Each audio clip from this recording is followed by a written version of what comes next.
Sometimes the conversations between number 10 and 11 can be very funny. As Netrawalkar once again, nice looking stroke, but straight to the fielder.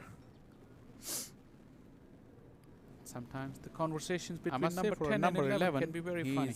He's handling himself pretty well. Once again, couple of nice looking stroke, but straight to the fielder in this over.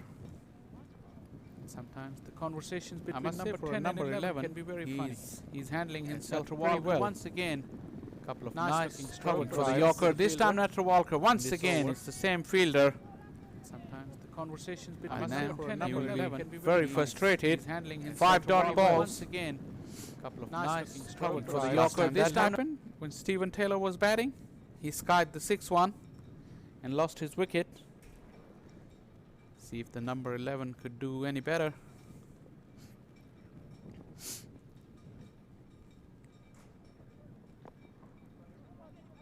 Yes, he does. Blocks out a Yorker. End of a maiden. Over number 48 turns out to be a maiden. 2 to go. USA 177 for 9.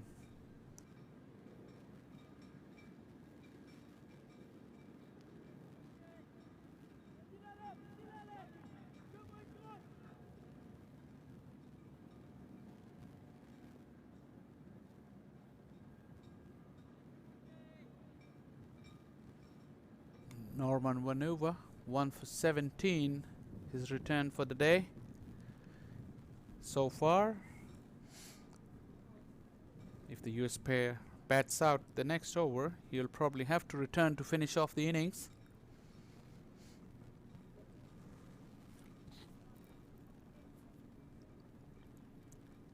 Jason Keela will finish off the proceedings from the top end, as Jesse Singh is ready to take strike. Went for the big sweep, and I think he's lost his stumps.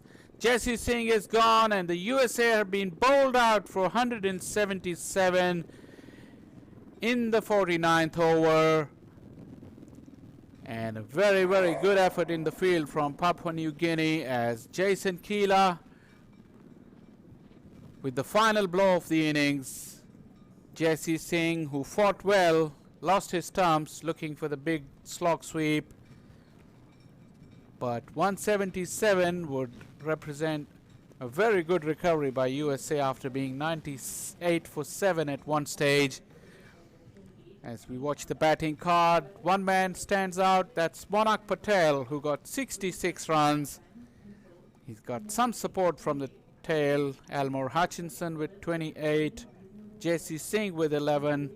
With top order, Xavier Marshall and Stephen Taylor got starts but couldn't capitalize. In fact, they lost their wickets inside 3 deliveries. Left the 2 new batsmen on strike. USA will have to defend 177. And it's my pleasure to have online with us Mr. Brian Walters.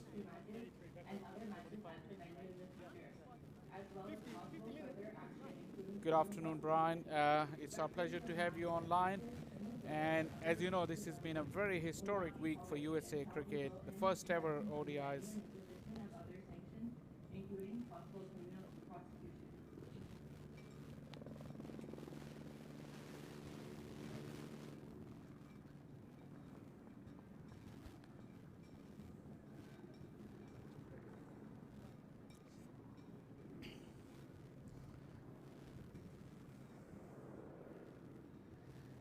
Yeah, as we said, it's a historic moment, and finally it came along, and ODI cricket on home soil.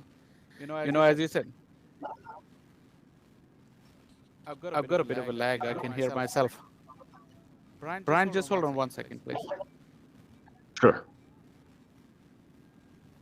Is it good now? So Brian, can you hear me now? I can hear you perfectly well. Okay. So like we said, Brian, this is a very historic moment for USA cricket this week with the first ODIs on US home soil. You must be very, very excited about it. Very much so. More than anything else, I'm just a cricket fan at heart. And so being able to know okay, even in the middle of a work day, I can still, take a slight break from doing what pays the bills and look over and manage to see actual ODI cricket happening on our TV screens, hearing very effective and very entertaining commentary from you all. It's very, very interesting and very exciting for all of us. Well, thank you. As in, it's early days for the USA as a ODI country. So we're all excited, as you said, and I know that you're involved with the youth development, and this is something that is very important as well going forward. Getting the ODI status is all and good, but you have to have the supply of youth talent coming through to maintain that status and get one stage, one level above. So can you tell us something on the front of development? What kind of role you're playing, and what are the things we're looking forward for from your side? Sure, I'd love to answer that question. You were muted about halfway through that question, so I didn't hear the full question. If you don't mind, can you ask it again? Yeah, I will. Okay, Brian. So I was asking, like, getting to the ODI status is all and good, but the youth development is very important, and I know you're a big part of that youth development, as we got plenty of audience listening to you here. So can you tell us what you're doing in terms of youth development so that the supply of this talent keep coming and we maintain the ODI status and go big from here? Well, you nailed it. I think the most important thing that we're doing with all of our cricket activities.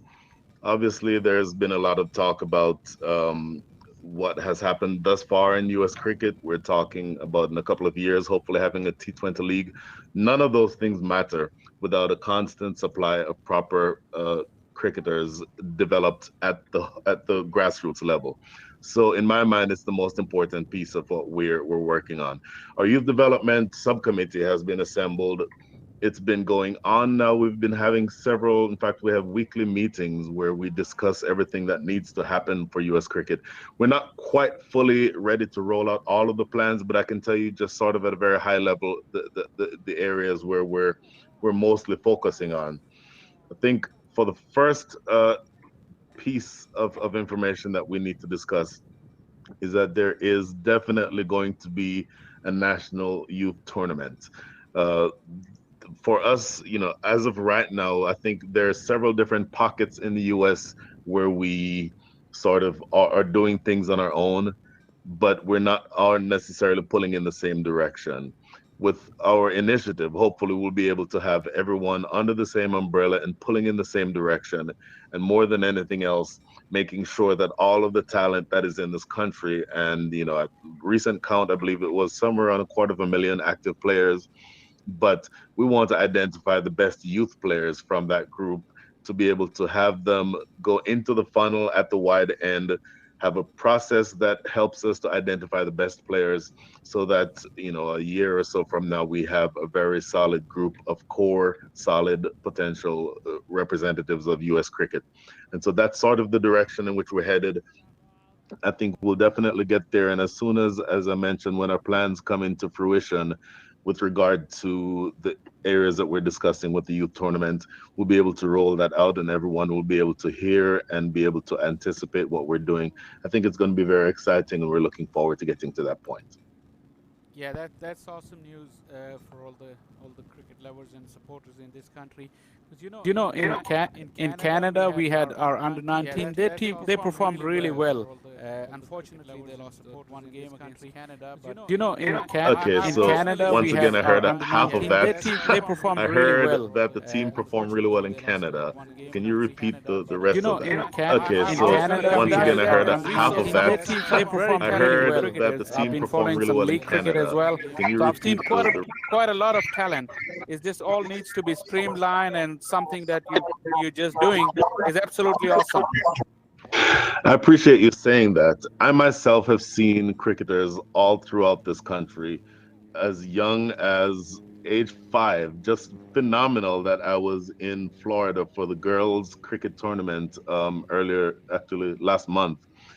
and saw a young 5-year-old lady, Tanisha, who was able to play the best shots that you would ever see anybody play anywhere. Wow. And I think Tanisha is a special talent, but she's representative of the greater point that there are talented individuals and cricketers throughout this country. It's a very wide area, from California to New York is 3,000 miles. So there's a whole lot of logistical issues Absolutely. that would come to the fore when you're looking to harness all the talent that we have. But more than anything else, this is an area and a country where there's so much talent, and our challenge is just to be able to harness that talent, get it going all in the same direction, and put all the resources that we can behind it so that U.S. cricket can be better off for it. Yeah, absolutely. Fine. And as we know that you're quite busy, and we'll look forward to have these conversations with you, and we look forward to keep an eye on the that youth cup that you mentioned, and we're very excited about it. So we really appreciate for your time today, and we hope you all the best with all your endeavors. And believe me, we're all together in this. So just all the very best to you from our side, and we look forward to following you more and more. For saying that. From our side, we're just looking to make sure that the best cricketers get on the park. And in the meantime, everything that you all are doing is working very well. So we appreciate what you're doing to bring the game to that wider audience as well. So thank you very much. Yep. Appreciate Brian, and catch up soon. Take care. Thank you. Bye bye.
downwind?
Umbrella by the table right next to me, please.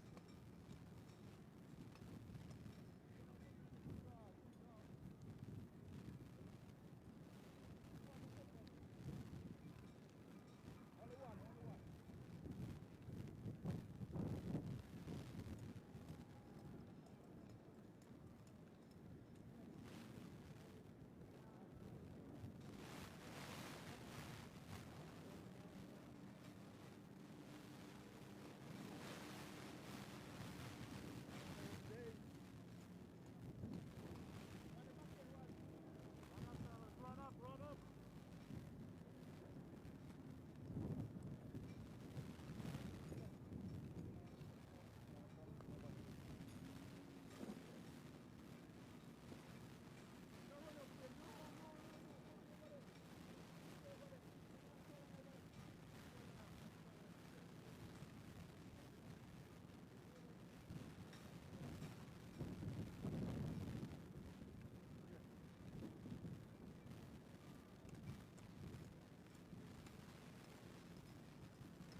Pull the other way.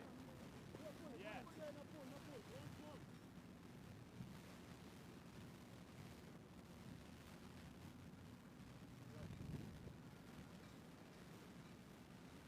tuyo. Go. Pull that end tuyo.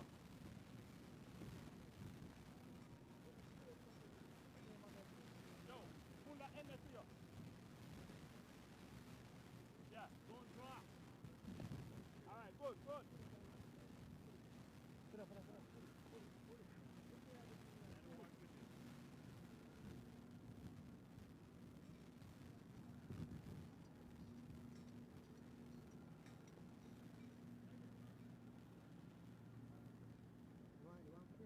Yeah, big. No, le vedrai pochi per stare da Wally.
Hello and a very warm welcome back to Broward County Stadium.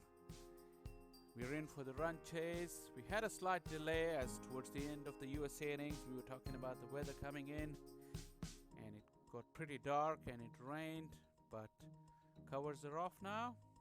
Players are in the middle as we watch the beautiful pictures from Broward County Stadium. There's still a very thick cloud cover down to right in front of us and towards our left, pictures we can see plenty of blue sky towards our right. So hopefully no more interruptions. But the good news is that there's no reduction in overs. The target remains the same. So we still have a full game on.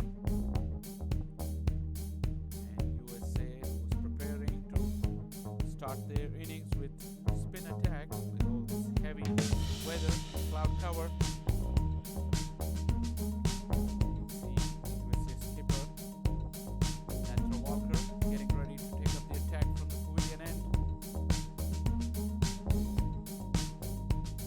Target, remember, is 178. USA will hold out inside of the 50 overs, 48.1 to be precise. It's a bit sluggish, and USA has a very good spin attack, a trio of spinners, actually a quartet of spinners if you include Stephen Taylor in there. He was fresh from his 4-wicket haul the other day against Namibia. We're in for quite an exciting battle here. Today has been a very entertaining game with a seesaw battle between both the teams. All in readiness. Saurabh Netrawalkar from the pavilion end and plays the call. Here we go. Immaculate line and length to start off. Netrawalkar is bowling with one slip. He's got a couple of men catching in front of the wicket, short cover and short mid-wicket. Realizing the fact that the wicket is sluggish and batsmen have struggled to time the ball, hoping for an uppish drive either side of the wicket. As we talk, actually, he's removed the slip, and or has he now? Actually, Stephen Taylor, I think, has gone ahead and handed something to the umpire.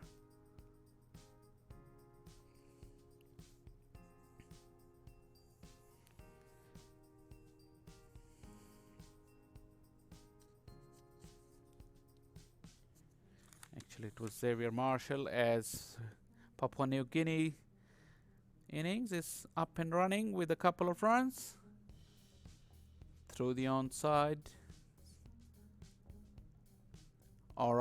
Tony Ora is the batsman on strike. He's a terrific player. He's one of the real gun players for the Papua New Guinea side. Was taken out early by Netrawalkar in the first game.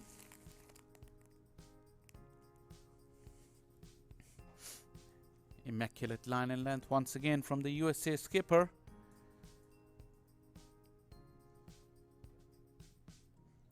He's renowned for his control and swing and use of the new ball, Saurabh Netrawalkar. USA could do with an early breakthrough. The modest total of 177 on the board.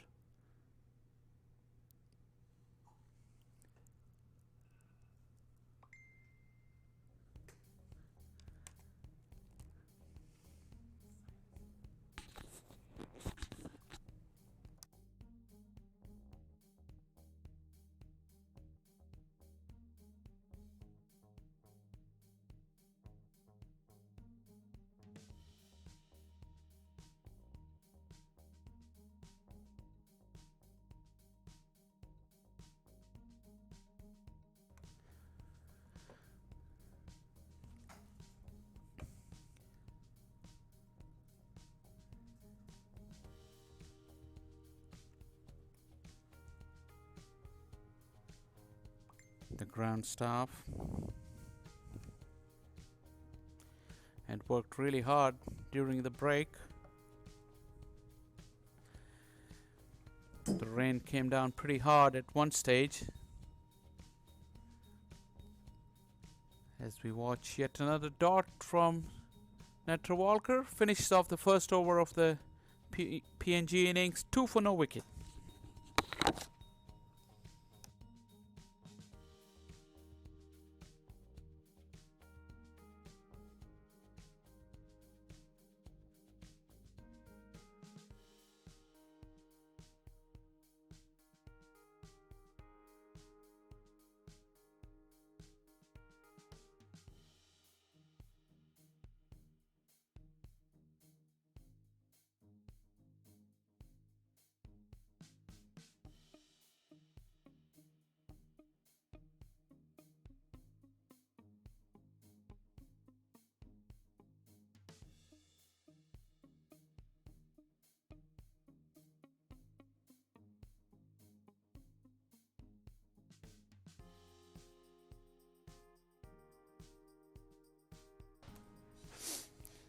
So the USA has decided to go with a pace attack from both ends.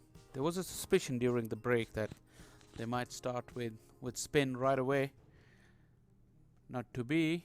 It's Jesse Singh from the top end. Once again, bowling round the wicket, starts off with a good one.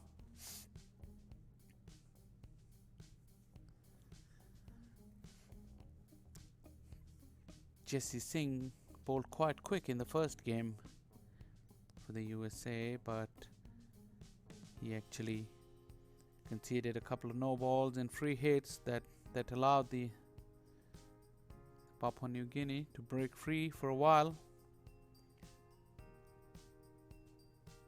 Once again, quick delivery went through him.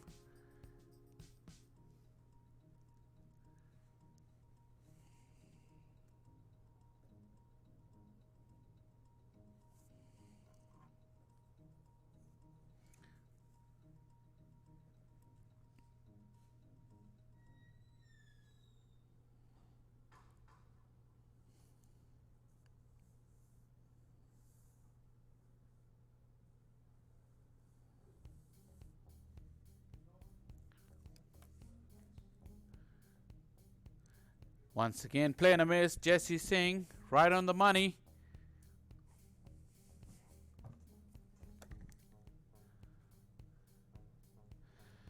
It's been a good start so far from the USA.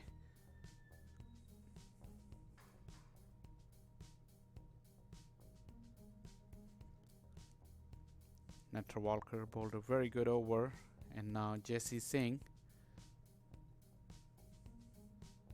as the umpires have once again decided to take the stumps off, as the rain is coming down pretty heavily once again, and more work for the ground staff as the players take cover.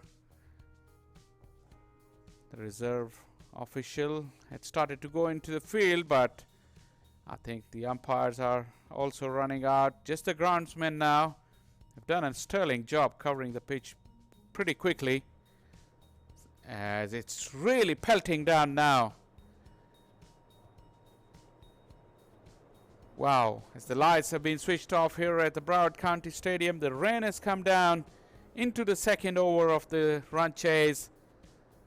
We'll have another break right here, and we'll bring you live coverage as soon as the rain stops and the play begins. So for now, we're going to take a short break, and we'll be right back with you as soon as the play starts.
Once again, a very warm welcome from Broward County Stadium here in Lauderhill, South Florida.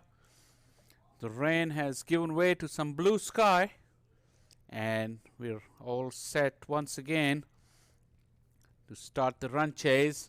And the good news is that still we have a full game on, 50 overs, so no reduction in overs. But I think we've used up all the available time, so if any more interruptions, we will start to lose overs. But if you can see the weather coming from our right, it's plenty of blue sky now. So we hope there's no more interruptions and we can see the game till it's close. Jesse Singh from the top end is going to continue his unfinished over.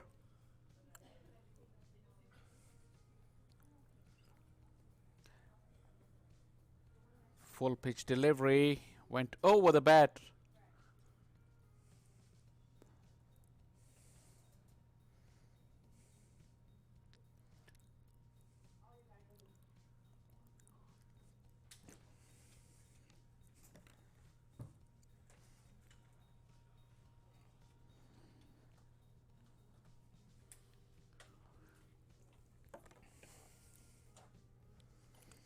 Gaudi Toka, the left-handed PNG opener.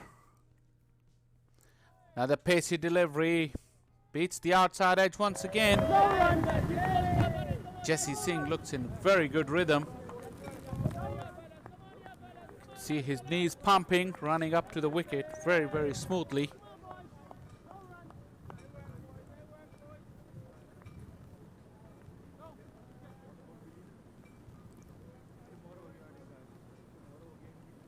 Once again, the ground staff has done a commendable job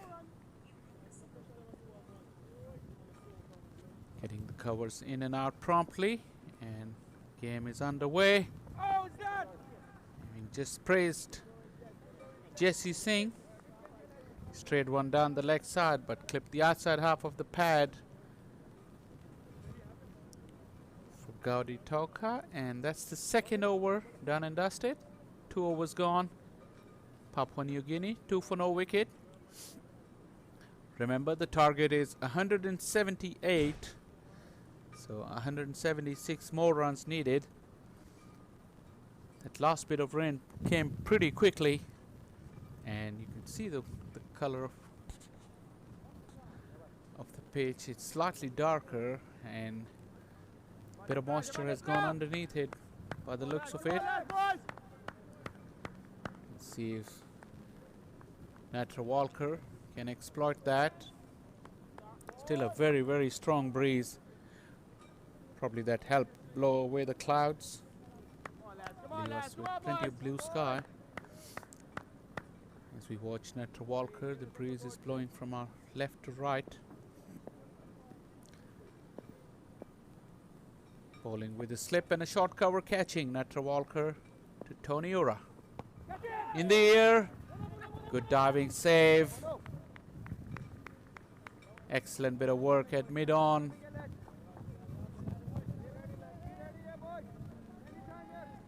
Saving a certain boundary because it was hit pretty firmly. Not off the middle of the bat, but it's a firm stroke from Tony Ura.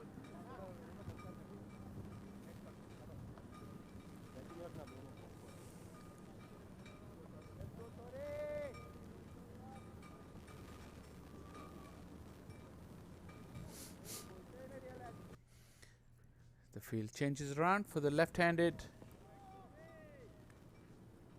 Gaudi Toka. 1 slip and a short cover for him as well.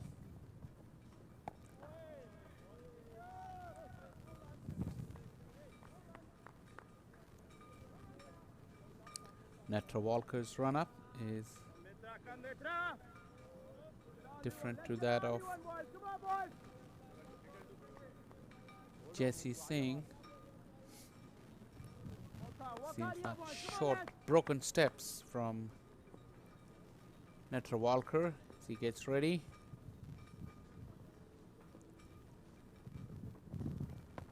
Hits the crease, has Looking for the drive on the up.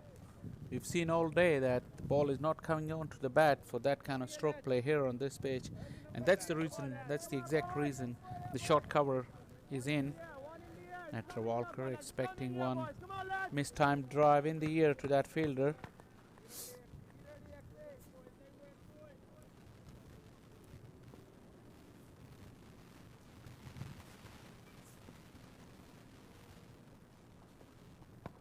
That's a beautiful looking stroke, but straight to the fielder once again.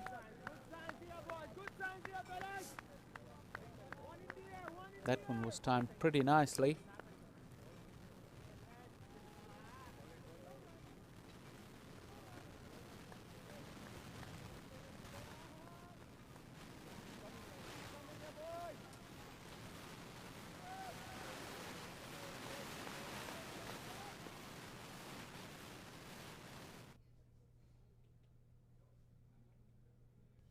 Outside edge. Well, it went past the edge. Good delivery. Natra Walker is bowling a teasing line and length. For a moment I thought it got something on the way, but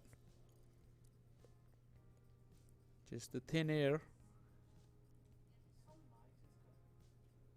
I control it from here. If it's too much, compresses it.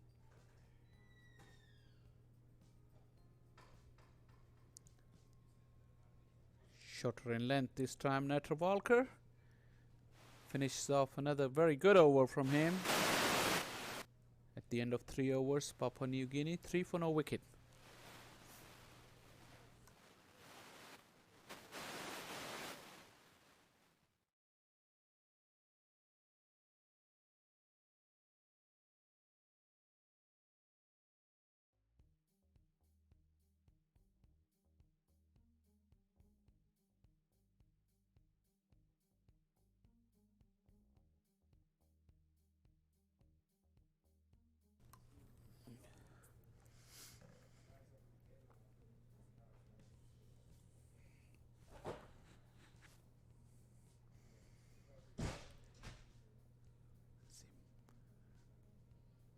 Jesse Singh looks like we'll be operating with 2 slips now. Marshall in first slip. Yes, besides Jaskar and Malhotra, Taylor is coming into the second slip.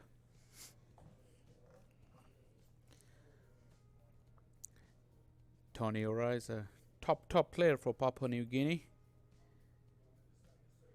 As he lifts him away. Excellent stroke this one. That's gone all the way. Wow, length delivery, and Tony Ora just got underneath it and flick of the wrist with the bottom hand and carried it all the way. That took him by surprise. Jesse Singh, who's quite pacey in the first over. Not a bad delivery at all, but just a flick of the bottom hand and carried a long way. Excellent stroke. So I was just mentioning Tony Ura is a top player for Papua New Guinea. Very experienced at this level. Catching Jesse Singh totally off guard. First delivery of the over after a sluggish 3 overs.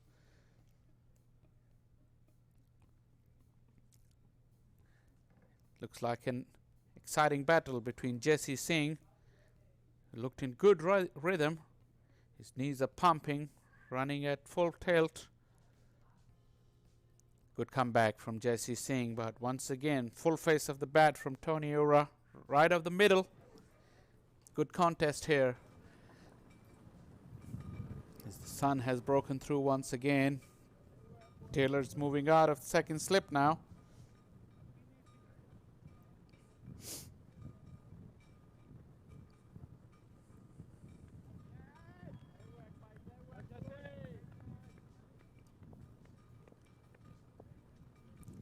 Ring of 4 fielders on the offside. Point cover, extra cover, and mid-off. Jesse Singh finds Taylor, who's just moved into mid-wicket from second slip. It's a good contest between Jesse Singh and Tony Ura. Jesse Singh is pretty much a rhythm bowler.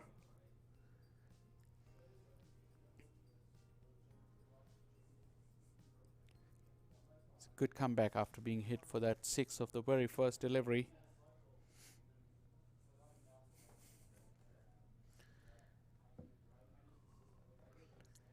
Conventional field as third man and final leg are both back. Jesse Singh, good pacey delivery, good carry as well. Malhotra taking the ball waist height. Excellent pace from Jesse Singh.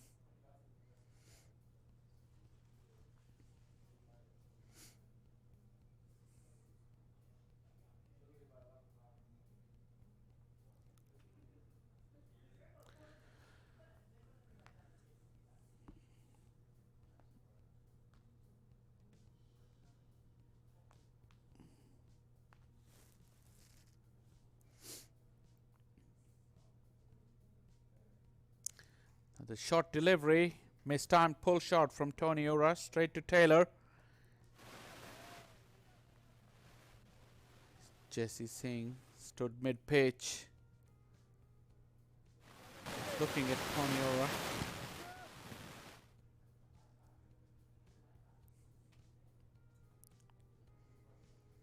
It's a little chat between Taylor and Netrewalker. Jesse Singh is really running in hard. Looks in good rhythm. Just need to find the right areas. There you go. Excellent stroke and a good save. Backward point. Definitely saved a couple of runs for his team. Another beautifully timed stroke from Ora. Didn't try to hit it too hard. Excellent cricket so far in this run chase as Jesse Singh's overs come to an end. 11 for no wicket after 4 overs.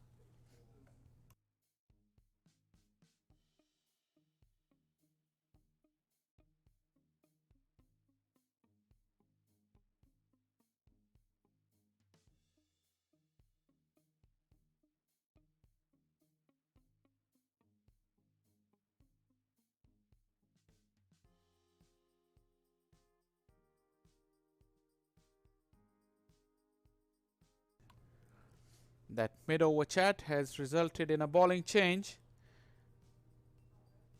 Netrewalker has replaced himself with Stephen Taylor as we watch Xavier Marshall. Is it Marshall? He's putting some shin pads on. I think he's going to take up his position under the helmet. Probably on the offside for the left-hander.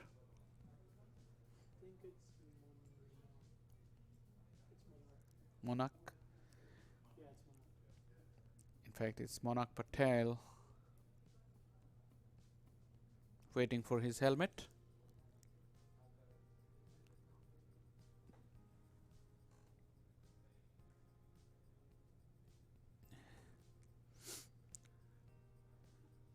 Taylor has got a slip. A ring of 3 fielders on the offside. A point cover and an extra cover. He's got a square leg and a mid-on the onside with short leg under the helmet. Starts off with a wide down the leg side. It's gone through Malhotra as well. And crosses the fence now. So 5 extra runs for Papua New Guinea. Taylor starts off with a wide.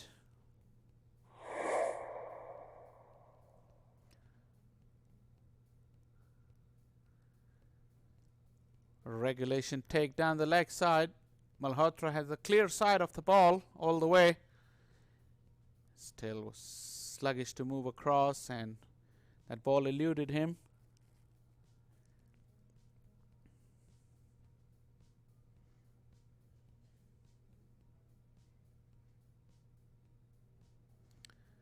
Full toss from Taylor.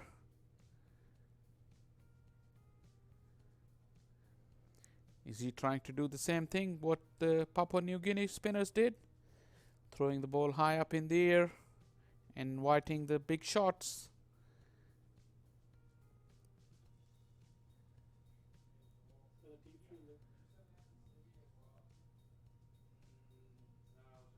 Taylor's strength is his variations in pace. He comes in with some small strides and a big leap that gives him a little bit of a pause and see his target as we watch him once again. Use of the feet. Is it going over mid-off? Walker is running backwards, couldn't get to it. It just stopped and paid inside the fence. So Tauka is making his intentions clear. He's not going to let Taylor bowl the way their spinners bowl to the US batsman using his feet, as Taylor quickly pulls the length back.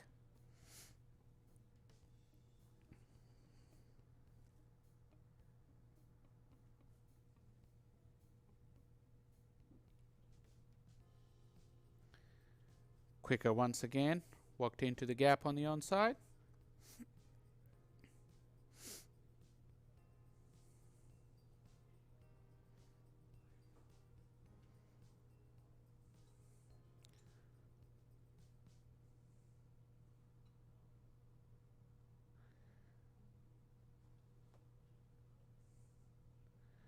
Tauka went for the cut that went through him. Zipped through the surface. Slightly newer ball, only the 5th over. And Taylor went through him.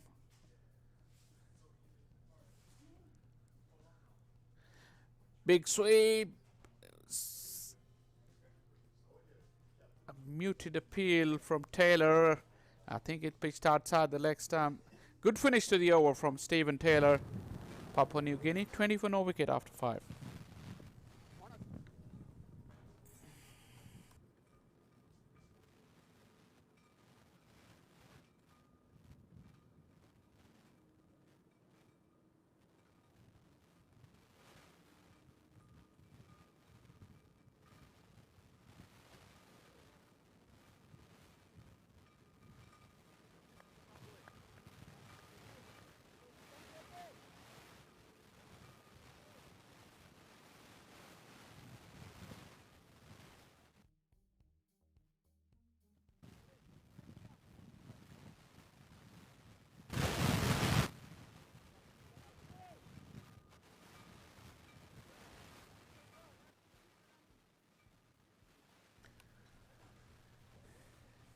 Double change as Jesse Singh has been replaced by,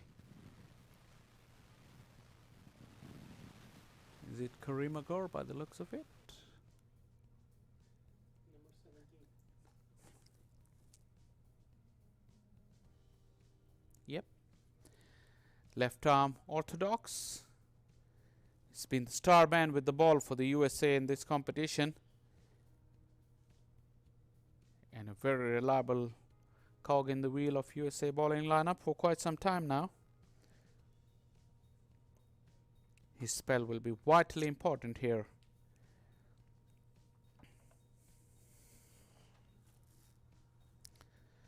He's bowling with a slip and short leg. Tauka, the left-handed Tauka. Walker still ringing the changes. 45 fielder has been moved to the offside to plug the gap at cover.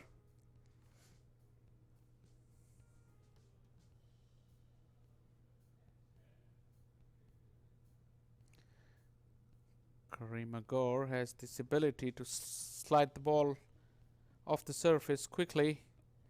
That's a very, very subtle variation of his to go with the turning leg breaks. Oh, off the face of the bat. Went through the legs of the short leg fielder. Monak Patel.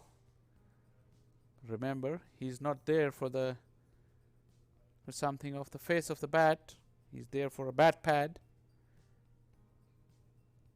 Very, very little reaction time.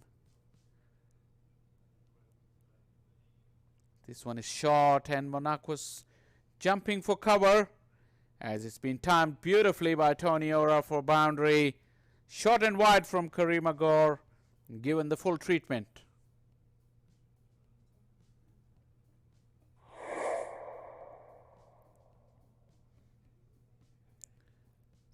quite short and plenty of width on offer. Just came down very hard on it. Tony Ora placed it perfectly, and as a result of that boundary, see the helmet has been pushed out of the field, so it feels like the Papua New Guinea batsmen are getting on top. The old spin attack of USA under pressure. As Kareem Agor is appealing, big shot for leg before, but in the meantime crossed over for a leg by.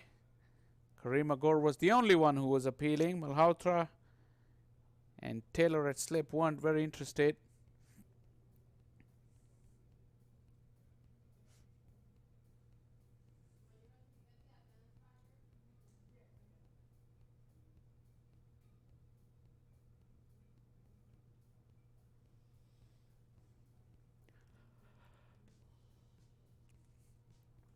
Slog sweep, and it will go into the open spaces in the deep. It's pulled up inside because of the rain. The outfield has slowed up a little bit, but nonetheless the attacking intent from the Papua New Guinea batsman is very clear to see, as Toka helped himself to 3 runs. So 6 overs gone, 30 for no wicket Papua New Guinea. Remember the target of 178 to get Papua New Guinea their first points on the table for the competition. And at this stage, Team USA looking for some ideas, looking for some inspiration. The man who took 4 wickets in the last game, Stephen Taylor, he's been given the responsibility to find that inspiration and a much needed breakthrough.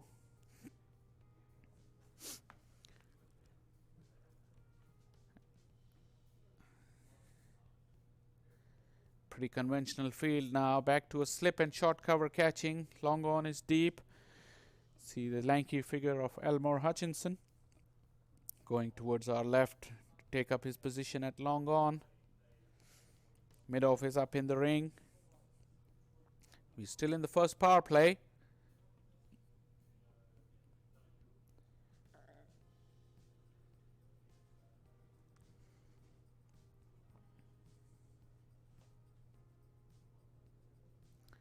Taylor once again strays onto the pads,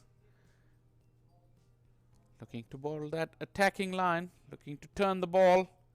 No spin so far for the US spinners.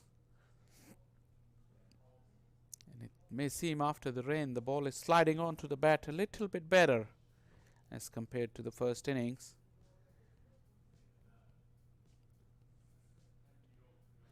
In the air and taken. Wonderful catch at short mid-wicket.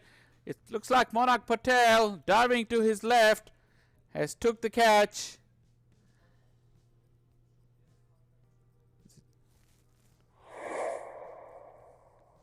In fact, it's Timal Patel, and that's the breakthrough that the US team needed. And once again, the man with the golden arm, Stephen Taylor, has provided that breakthrough. Timal Patel it was who took the catch.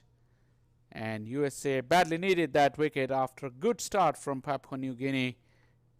They are now 31 for 1 in the 7th over.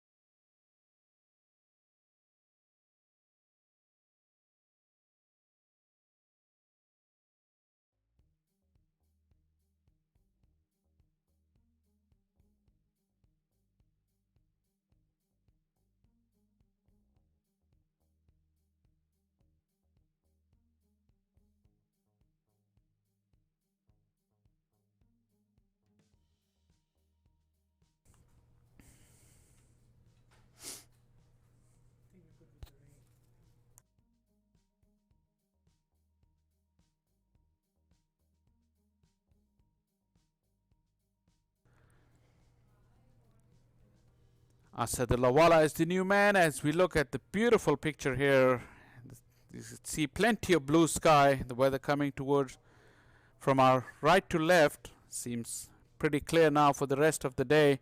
Wonderful settings here for this ICC World Cup League 2. First ever series of ODIs on the soil of United States of America, and the cricket has been very entertaining today as Taylor now with his tail up provided the breakthrough for his team. Voila is another top player for PNG. He had a good knock in the first game as well.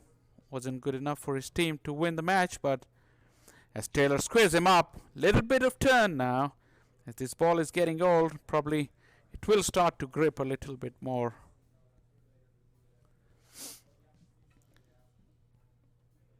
Short leg slip and short cover catching. As Voila, flick of the wrist into the gap on the onside, looking for two and gets it easily. Excellent batting and excellent calling. A direct hit from the deep. Asatullah Voila using his wrists. Get his innings going with a couple of runs. 7 gone, 33 for 1.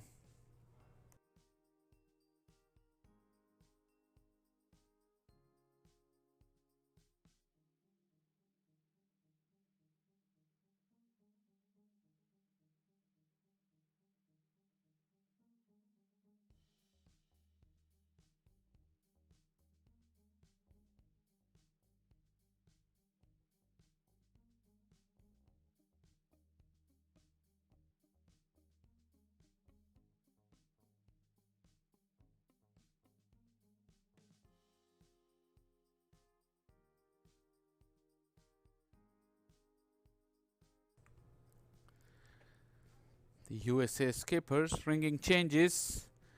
Kareem Agor has been taken off now, and Natrawalkar is coming on himself from the top end of the ground in beautiful sunshine now. What a beautiful afternoon this is here in South Florida.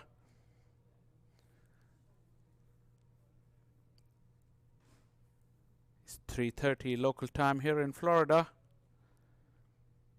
The breeze blowing across, beautiful settings, and we're having an absorbing contest here. Plenty of cricket left in this game today, and USA just made a breakthrough. Looking for the skipper, caught behind, yes, the finger's gone up, outside edge, and Natrawalkar has brought himself on and given another breakthrough. That's a splendid piece of captaincy from him and great execution of plans from the USA skipper, Swarab Natrawalkar. Good delivery, angling away from the left-handed as he celebrates, and the finger's gone up. So a breakthrough, a double breakthrough now. Taylor in the previous over and Natrawalkar.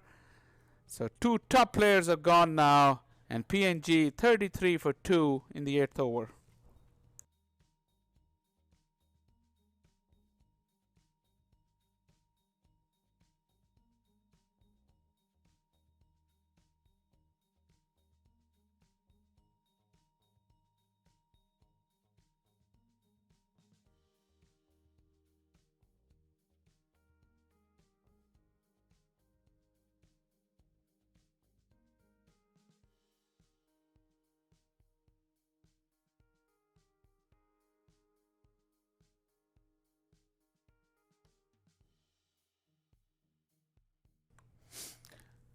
Two wickets down very quickly, and after a secure and confident start, Papua New Guinea's are backs to the wall.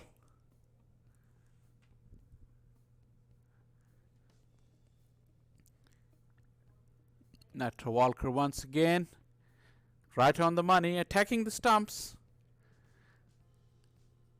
Legasiaka, the little right-arm leg spinner, is come out at number 4.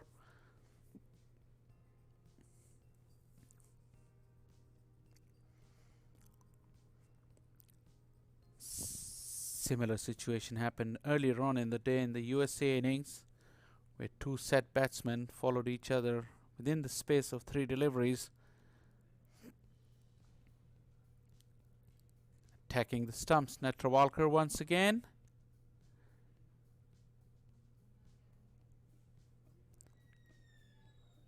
Legasiaka earlier bowled a very good spell of bowling.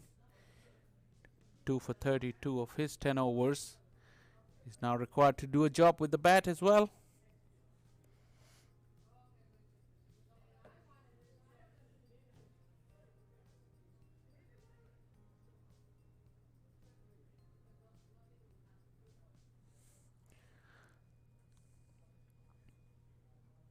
Netravalkar's lines and lengths have been immaculate. He's bowling well within himself. He knows his limitations and working within them. Not only that, his captaincy has been pretty good today as well.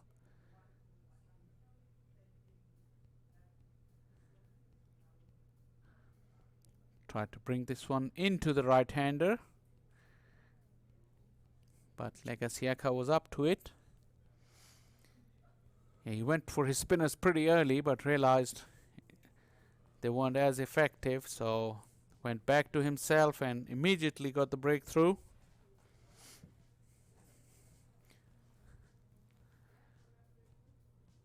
He's got the lone slipper, that's Marshall. Also he's got a short cover catching.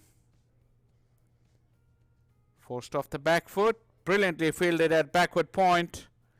Karima Gore, I think, diving to his left, made a clean save. That's the kind of support that the bowlers would really love. As Netravalkar finishes his over. Karima Gore is one of the most outstanding fielders in this USA side. They got quite a few, to be honest. Timil Patel, Manak Patel, pretty good in the field, very sharp. Stephen Taylor. They're all pretty nimble-footed.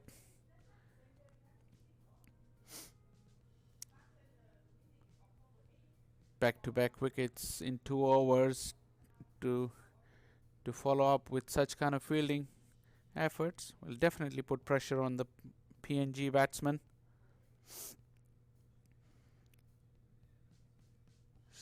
Taylor's going to continue to volley with a slip and short leg and a short cover catching on the attack. Mid-off is up in the ring. Mid-on is back deep at long on. As voila. He looks a very good player. See, as they say, when the spinners are on and you got the men catching in close positions, you don't play with a soft hand. So he's playing with that flick of the wrist, getting the ball away quickly, giving no chance to the short leg fielder.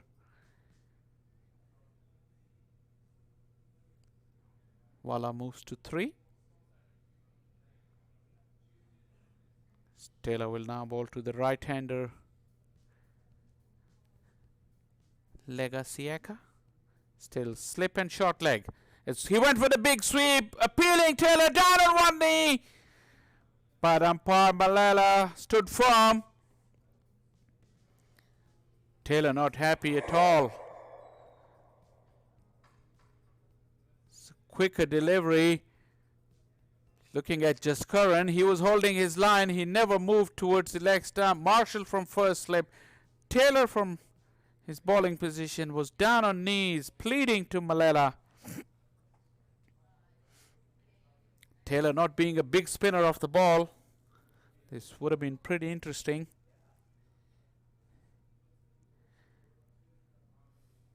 Slow delivery from Taylor.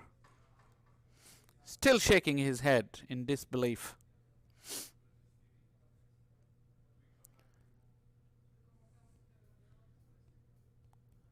Off the back foot, beautifully played. Didn't try to hit it too hard.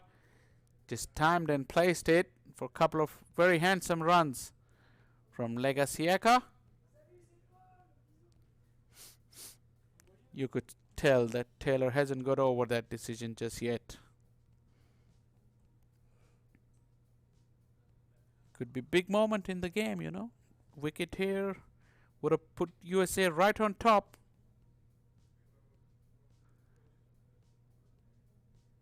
Legasieka this time following suit from his captain Wala, looking to play with that little bit of a push, not just defending with a dead bat like he did on that occasion. Now that the fielder is away from short leg, Taylor finishes off the over 36 for 2 after 9.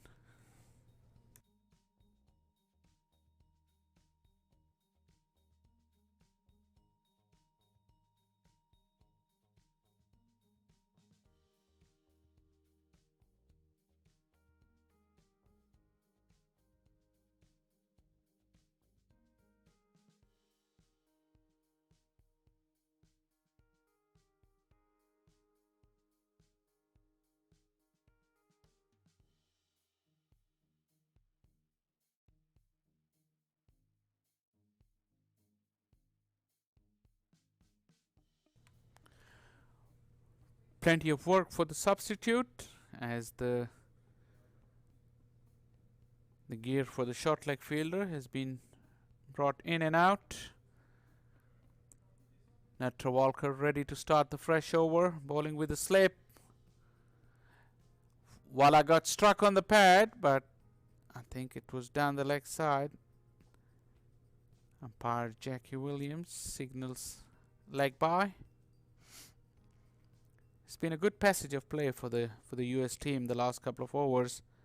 They not only broke the partnership, the opening partnership between Aura and Taka, and both these men are dismissed now, but they put the brakes on scoring as well. Natra Walker and Taylor. This is square driven straight to Kareem Agor, who's looking sharp at backward point.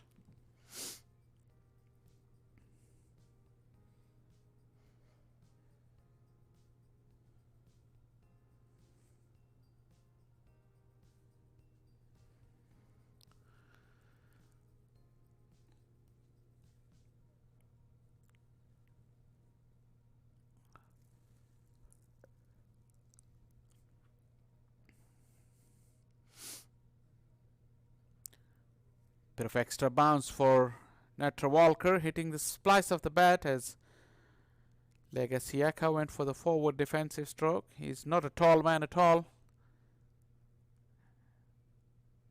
As Marshall and Malhotra having a chat behind the stumps. As Malhotra reckons that Natra Walker is trying to roll his fingers, get that extra bounce. Once again, good delivery, but this time Legasieka was in control, running it down to third man.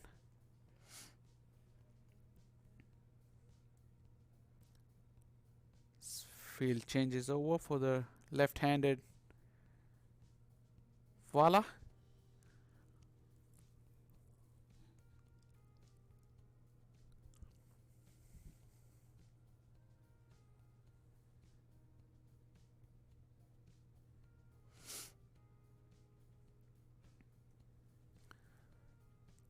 Marshall is the lone slipper. Once again, Natra Walker. Clever bit of changes from him. Wala, who was looking to cut that one, played under the ball. Be very interesting to see if Natra Walker has decided that he's going to run up and bowl, roll his fingers across the ball, get that natural variation from the wicket.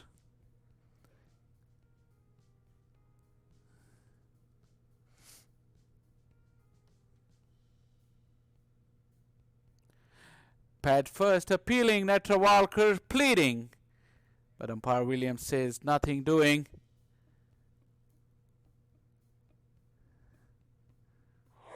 Mixing his pace nicely, Natra Walker. But on that occasion, he was the only one appealing. So 10 overs gone, and it's 38 for 2, Papua New Guinea. Remember, the target is 178. So 140 needed in 40 overs.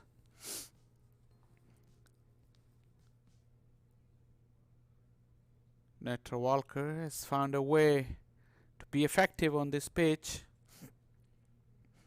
I think he's reverted to cutters and slight variations in pace. Taylor continues from the pavilion end.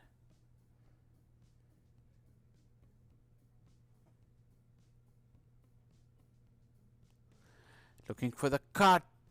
Legasiaka went under the bat. And Taylor, this is his speciality, that subtle change of pace that skids off the surface. Legasiaka was lucky that ball wasn't straight. Remind me of a couple of dismissals by Taylor in the previous game. As Legasiaka once again in a tangle. Taylor has spun a web around these Papua New Guinea batsmen. After going for a few in his first over, he's really pulled things back nicely.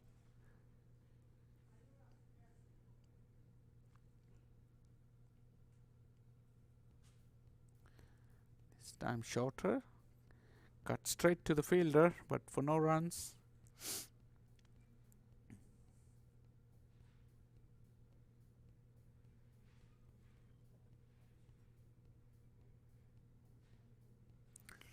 Change of pace once again. Clever piece of bowling from Taylor. He's really keeping the batsman guessing at this stage with the ones that skids through and the ones that he floats in the air.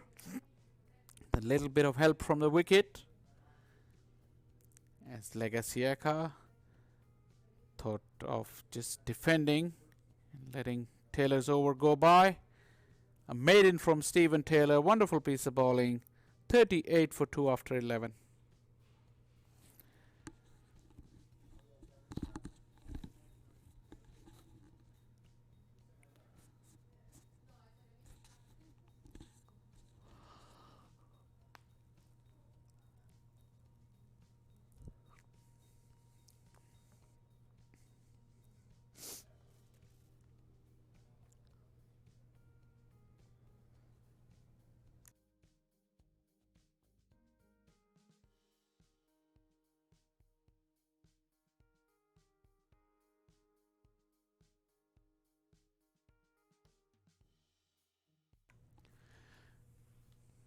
Netra Walker to continue from the top end. Once again, threatening to hit the pads of Asadullah Wala. Once again, this time a gentle inquiry from Netra Walker. On each occasion, he thinks he's hitting the pad first in line, but umpire Williams on each occasion has shown no interest.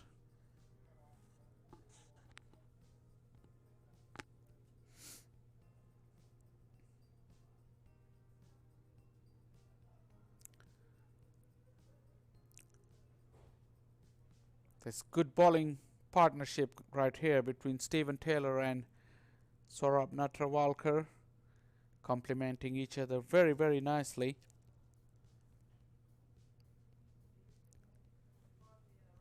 Netra Walker is bowling his cutters and mixing it up with his regular deliveries. Everything landing in perfect line and length, so not much chance for the batsman. Hit on the pad, he's pleading once again. Williams shakes his head once again. Shakes her head, I beg your pardon, as she's just pointing out that, in her opinion, the point of impact was outside the line of off stump. Have to wait and see the replay. Wala did take a good stride out, so there would be a good chance that he got himself outside the line. Nonetheless, superb piece of bowling from Netra Walker. Wala is trying to improvise to get the strike rotation going, but Taylor from one end and Netra Walker from the other end, working very nicely for the USA. As Wala has decided to give the charge over the top, couple of bounces and 4 runs. That scintillating cricket here at Broward County Stadium. Asadullah Wala, who was stuck on one end and decided to give the charge to Netravalkar. Not a bad delivery at all, but good piece of batting from Asadullah Wala. As you watch, he gave himself some room, hit through the line, and with the field up, all he had to do was just to clear the mid-off fielder. Good cricket here, and a very, very good contest. Netravalkar has kept the same field, as this one's just bounced over the wicket, inside edge, bounced over the wicket, and very, very lucky for Asadullah Wala this time. Netravalkar with a superb reply after being hit for 4. Asadullah Wala had no idea where that went, and luckily just bounced over the stumps and fell away.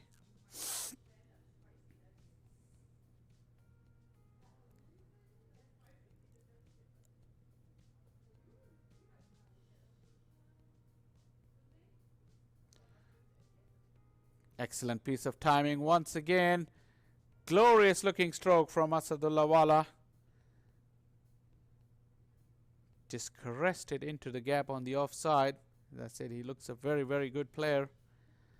Couple of runs to finish off the Netravalkar over. 12 gone, 44 for 2.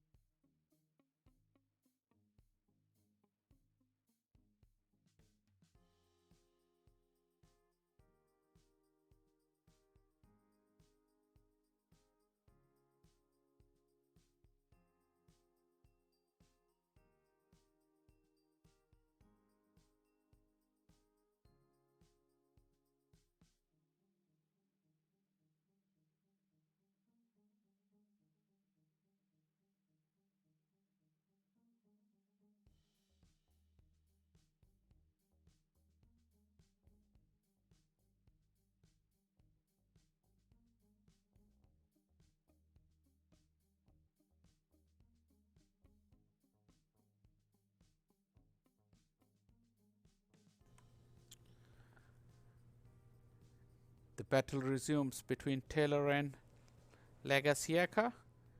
Taylor drifts down the leg side for a wide.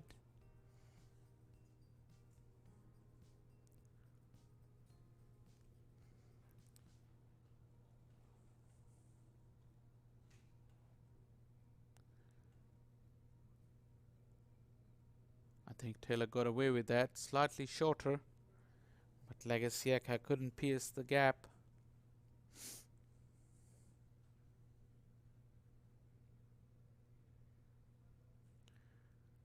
Once again, shorter, quicker. Taylor worked into the gap on the onside by Legasieka.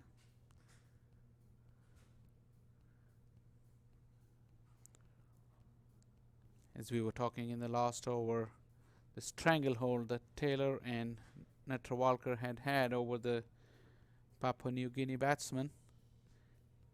All it took was one bold blow from Asadullah Wala, and the innings seems to be flowing once again. But it's important that they keep on this partnership, because the fall of the wicket is never easy on this pitch for a new batsman coming in.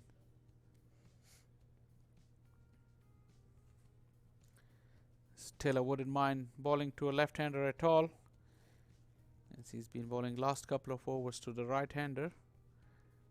Now he's got Wala in strike.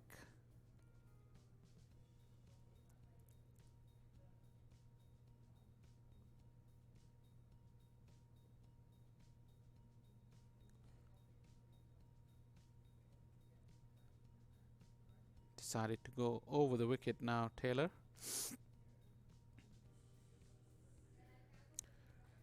Wala was looking for the big slog sweep. Slight appeal from behind the stumps. Nothing from Taylor. Clearly pitched outside the leg. Taylor, as usual, goes through his over very, very quickly. 13 gone, 45 for 2.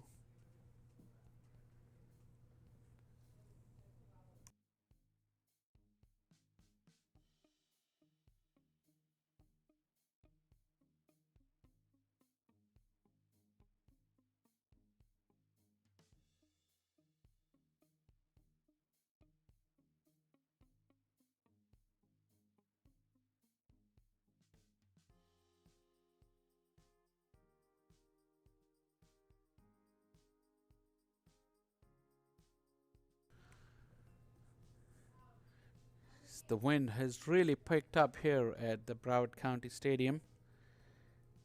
As we see, there's a bowling change from the far end.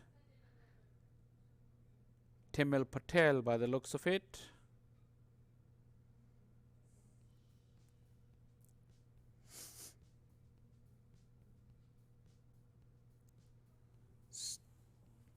It's going to start off with one slip, Marshall being the fielder.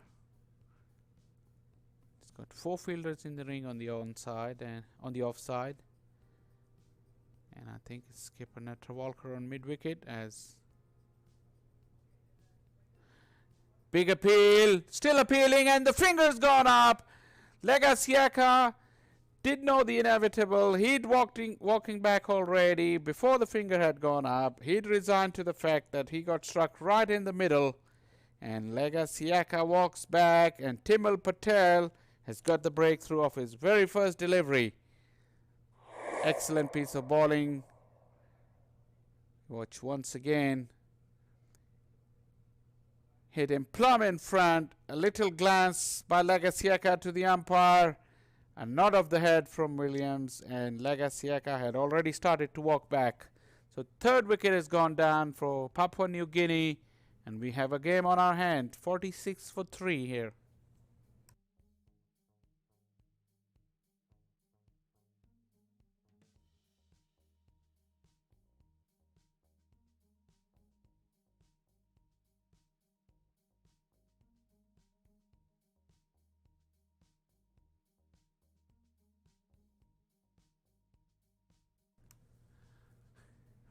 .46 for 3, Papua New Guinea. The chase has started to stutter. The spin twins of USA have started to take control. Kipling Doriga is the new batsman in.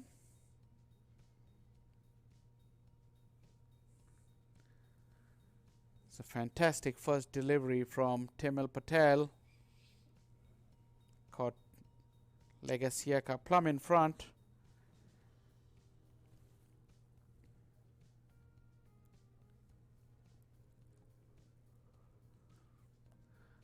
Goes past the outside edge once again, Timil Patel.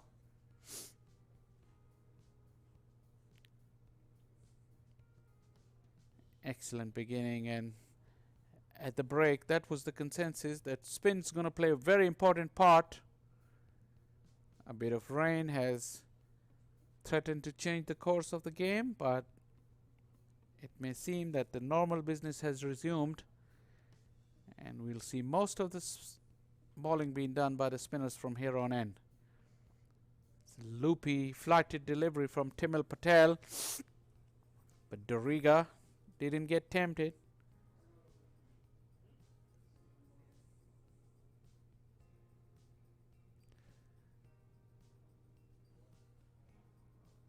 Looking for 2, placed into the gap on the onside, and good running. Kipling Doriga off the mark with a couple.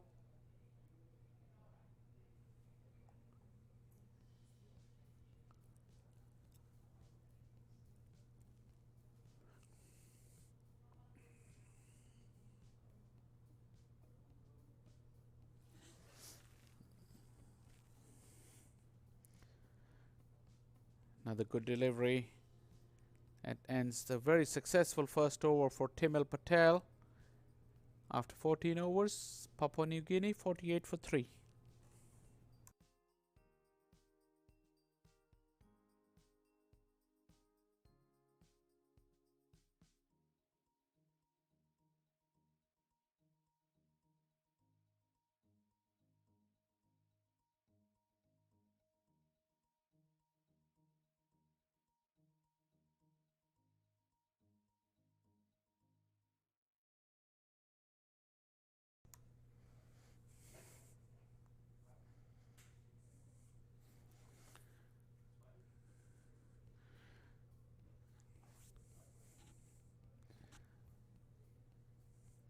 The battle resumes between Taylor and Vala.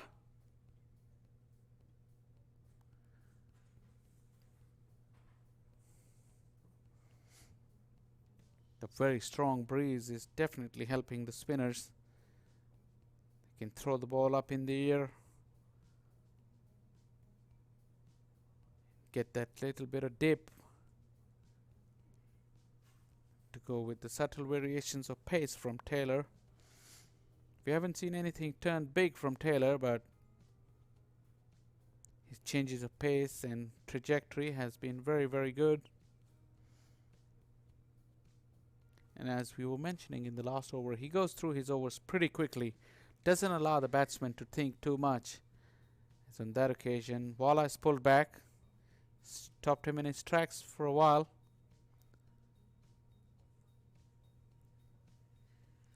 Another tempting, teasing flighted delivery from Taylor. See how long Wala can hold it off, as once again he pulls back, stopping Taylor in his tracks, who's ever ready.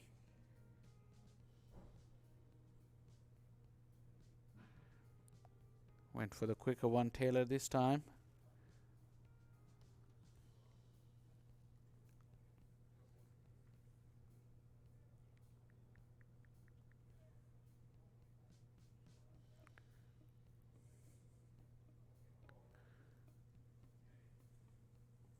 Taylor over has come and gone. 48 for 3 after 15 overs.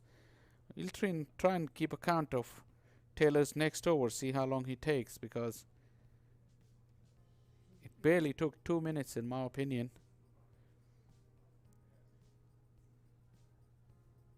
And if Taylor was bowling with a fast bowler, he won't be very happy having for the quick turnaround. As we watch the scorecard, similar story to the US, where players are getting starts but not carrying on.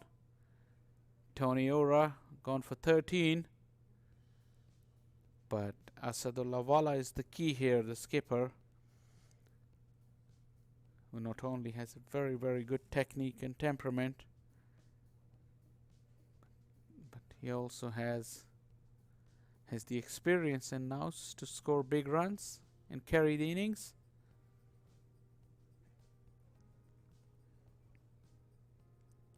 If USA can get his wicket right now, that will really set the cat amongst the pigeons in terms of this run chase.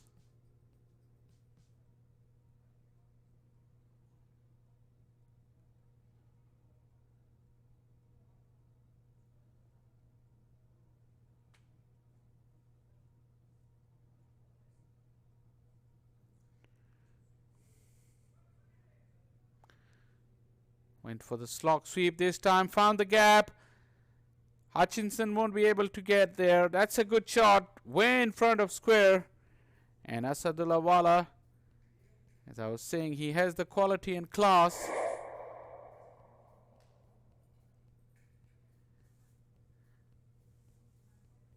Down on one knee, was way outside the off stump. He had to drag it wide, but in doing so, he found the gap. Good batting from Asadullah Wala, and that's brought the 50 for Papua New Guinea. As Patel comes back strongly with another flighted delivery, another inviting delivery for Asadullah Wala. The 50 had been brought up in the 16th over for the loss of 3 wickets. Another sweep, this time to the left of Hutchinson, and he can only go and fetch that ball. Excellent timing from Asadullah Wala. He's toying with the field placings of Timil Patel.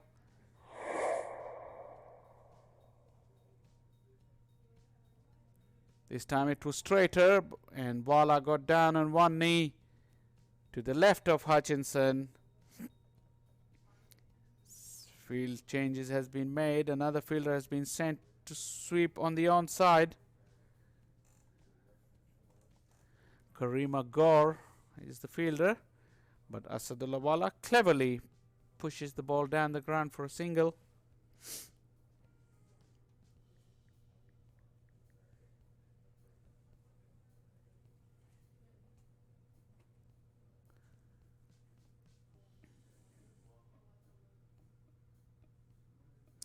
Big shout.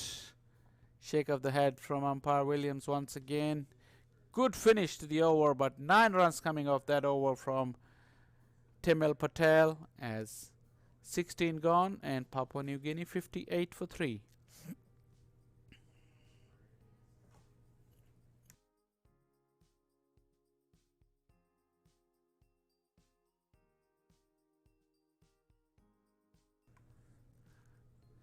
The USA bowling card. Natra Walker, Taylor and Timil Patel with the wickets.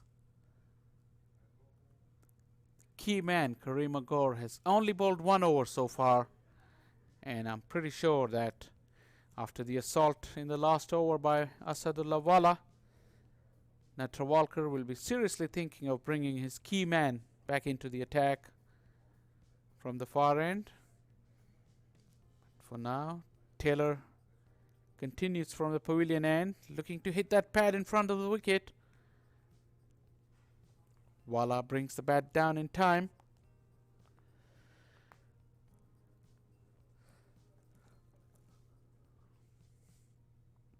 Went for the sweep again, appealing Taylor. Umpire Malala rules not out. From that angle, you'd have to say, for him to get a decision, and had to pitch on the stumps, but Taylor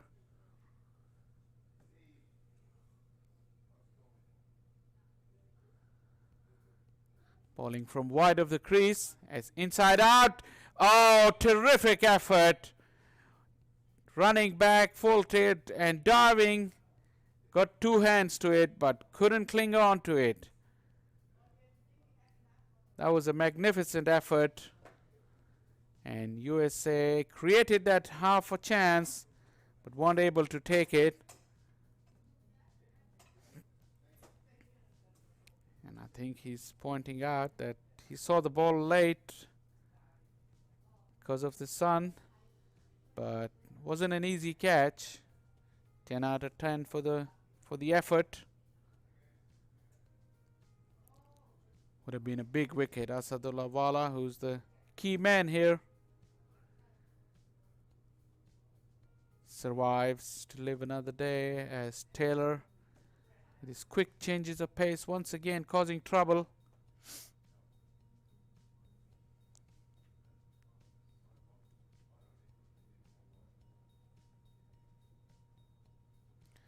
This is a huge hit, slog sweep, and that's gone all the way, just behind square on the onside. Excellent batting from Asadullah Wala. He's turning it on in the last couple of overs, and USA's spin attack has been under fire from Wala. Down on one knee, hits it just behind square, and a magnificent blow to finish the over from Stephen Taylor. The skipper for Papua New Guinea looking to take control. 66 for 3 after 17.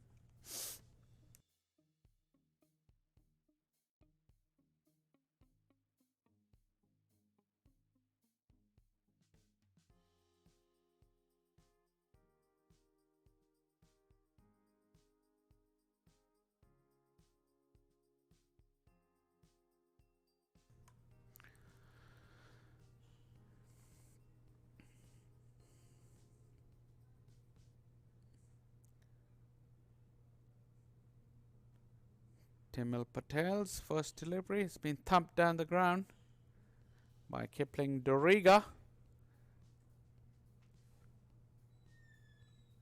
Watching his captain flourish at the other end. Doriga skipped down the wicket, very positive intent, and got Asadullah Wala back on strike. 2 sweepers on the onside, one in front of square on mid wicket and one slightly behind on backward square leg. Mid-on is still up in the circle. A long off and cover our sweepers on the offside. Big shout again. As lazy bit of footwork from Asadullah Wala, you have to say. A loss in concentration. It was pretty innocuous delivery that he tried to punch it into the gap on the onside. Missed it completely.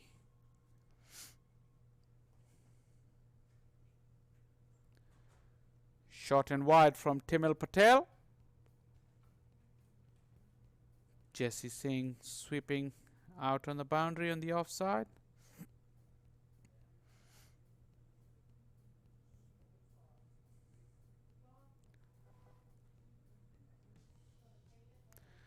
If this partnership carries on for any length of time, this game will drift away from the US as Timil Patel went for the wrong one.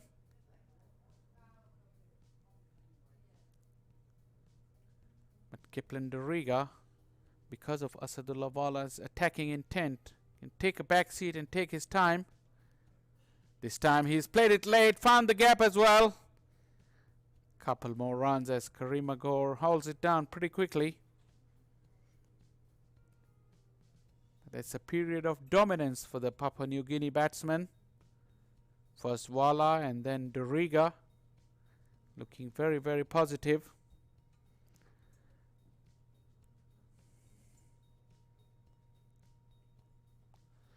Another short delivery, another cut shot, almost wrong footing.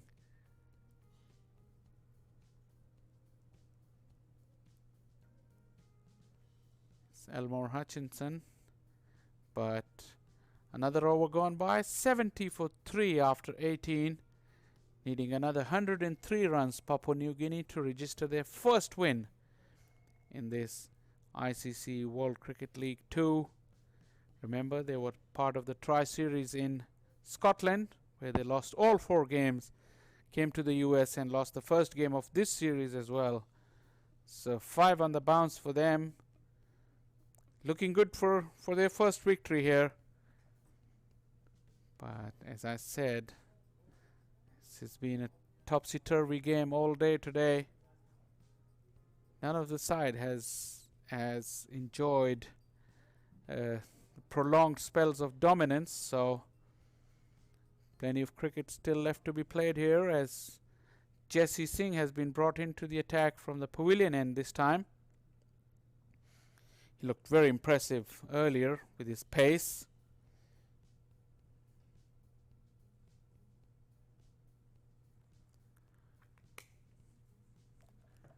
Pretty conventional and spread out field. It has a defensive look about it now. No slips. Nobody catching in front of the wicket.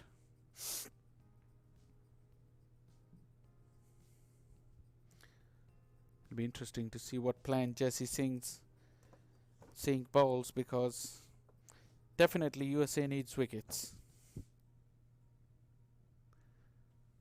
Attacking the stumps, going for a quick run, a slight fumble. A clean pickup would have been very interesting, because he was only 10 or so yards away from the stump. A clean pickup and a direct hit. Asadullah Wala seemed to be struggling.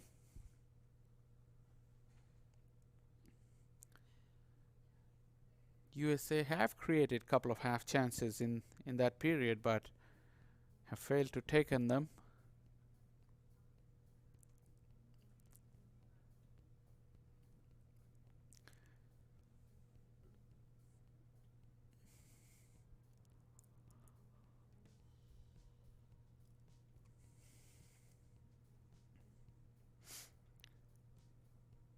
Doriga for the first time against Jesse Singh.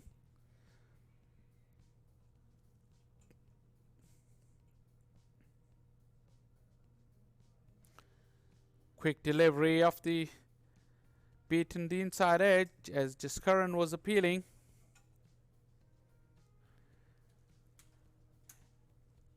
Jesse Singh has a slight inquiry as well from umpire Malela. Probably they would have heard something, both of them. Jaskaran went first. Nobody joined him.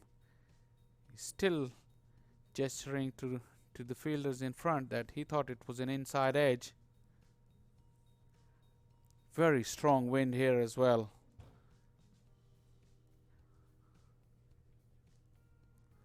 This time Jesse Singh strays down the leg side and concedes a wide.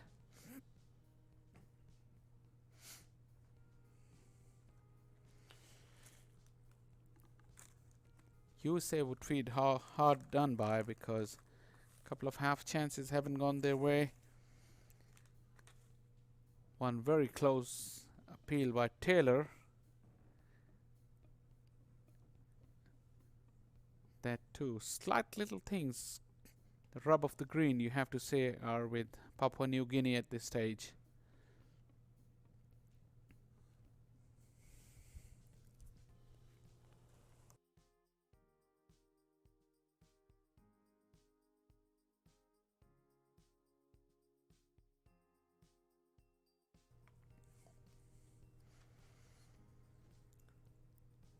Two batsmen had a little chat.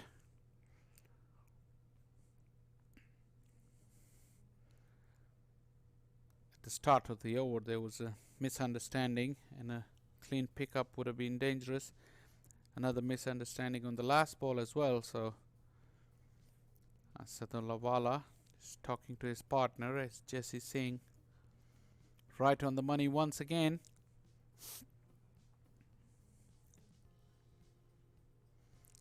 This has been a much improved display from Jesse Singh as well compared to his previous outing. He's running in hard. To me, he looked in better rhythm from the top end, but even now he's looking pretty good.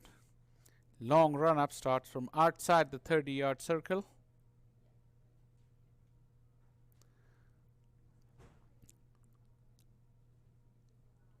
Pushes the batsman onto the back foot again.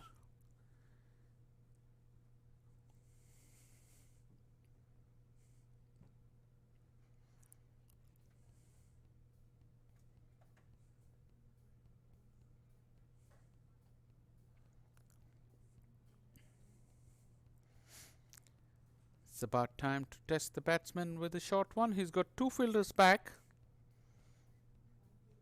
And Duriga Kipling seemed to be slightly late on the last ball as well, but instead I think the long on, the mid-on fielder has been pushed back to long on, so gotta watch and see. Once again, tight line, good areas from Jesse Singh. No room whatsoever for the batsman. It's the end of a pretty good over from Jesse Singh. 19 gone, 72 for 3. As the umpires have called for drinks. A very, very absorbing session. USA taking 3 wickets and Papua New Guinea progressing to 72 with another 106 runs needed. This game is very delicately poised. As the players take drink, we'll take a short break as well, and we'll be right back with you.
once again to the Broward County Stadium. Play is about to resume after drinks and bowling change straight away. Karima Gore, the go-to man for the USA captain, has been brought back into the attack, with USA desperately needing a breakthrough.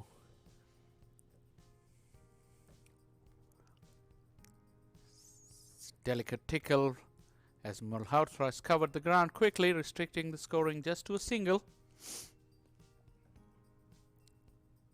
No signal from the umpire, so a run to Asadullah Wala.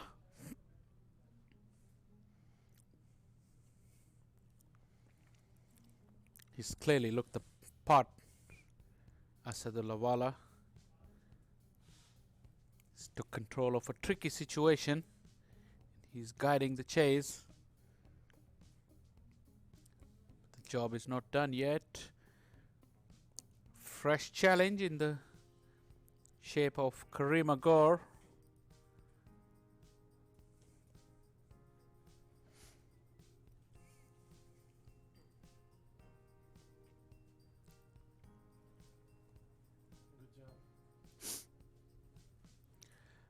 Quicker delivery from Karima Gore.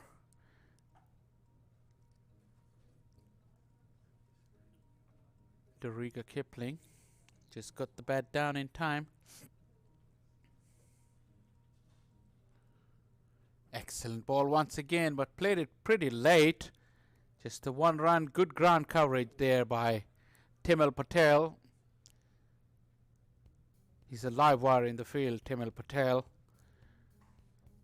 Remember, he scored that direct run out in the first game against the same opposition.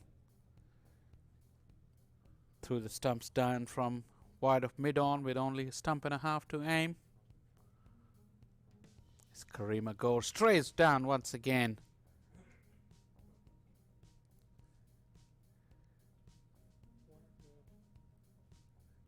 Pretty innocuous over comes to an end from Karima Gore. 20 gone. 74 for 3.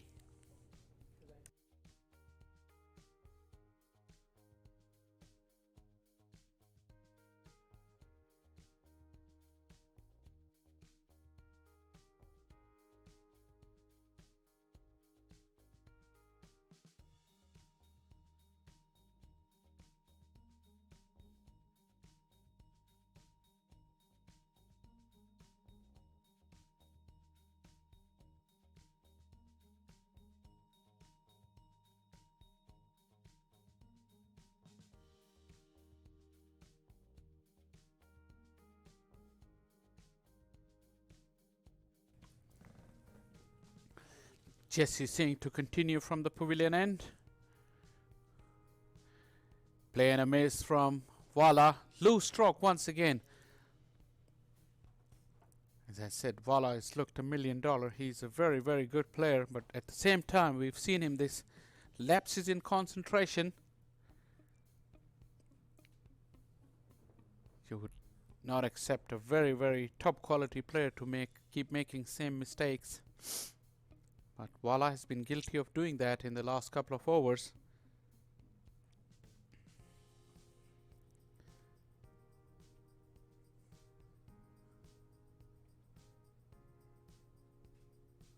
Once again, loose stroke was way outside the off stump. Jesse Singh is tempting him, and Wala is falling for the trap. He's lucky he's still there. Could easily have nicked that one straight to Jaskaran.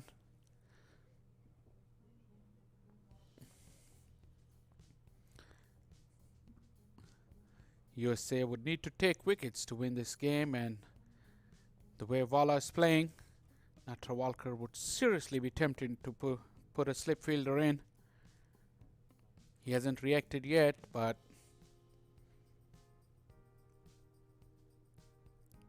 Jesse Singh has really got his tail up. Short delivery, beautifully played. Dismissive from Asadullah Wala. He picked up the length very, very quickly and dispatched it down towards deep mid-wicket. Excellent stroke. As I said, Wala has all the attributes of a top player. barring some lapses of concentration, but on that occasion he picked up the length very quickly. Jesse Singh is bowling quite quick, but Wala was up to that.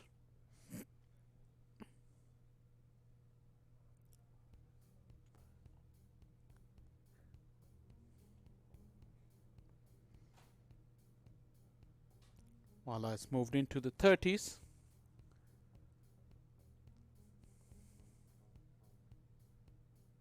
Jesse Singh went for the Yorker as Wala has thumped him down the ground.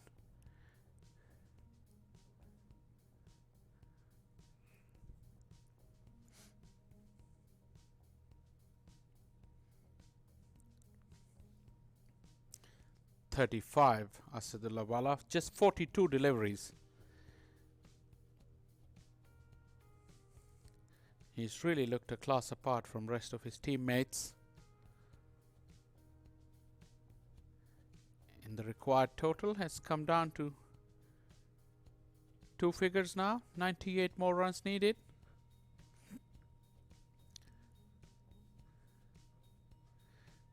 As Jesse Singh loses his run up.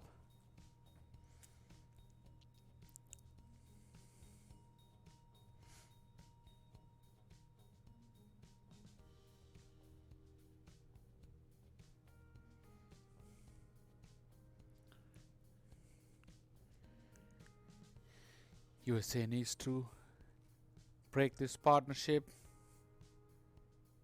just make a comeback in the game. Jesse Singh loses his run up once again. As I had mentioned earlier, he was looking in much better rhythm bowling from the top end in his first spell. He seems to be very much a rhythm bowler.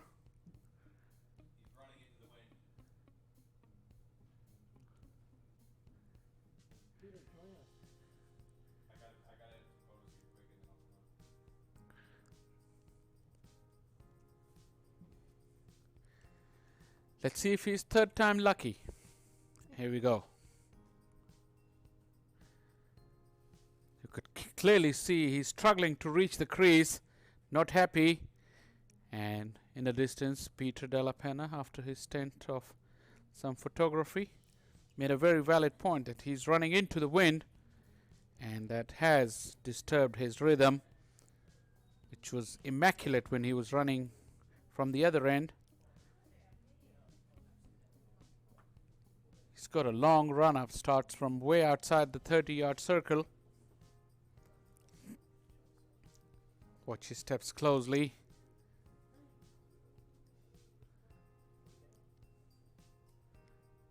Looking for the second, slight misunderstanding, a direct hit, is it?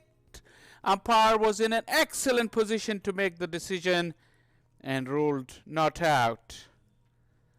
That was very, very close.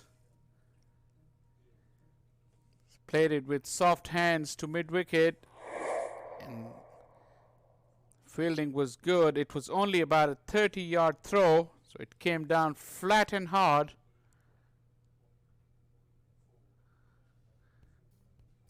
It'll be very interesting to see if we could see in this replay. Hutchinson. Wala seems to be struggling. He's made it. Excellent decision from umpire Williams. Superb positioning and top call. Good bit of running from Keplen Doriga. So that breakthrough that USA is looking for still eludes them. 82 for 3, another 96 runs needed.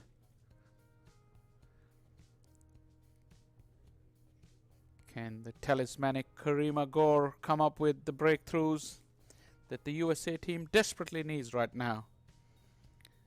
Mind goes back to the first game where he took 2 wickets in 1 over and put the run chase on the back foot on that occasion.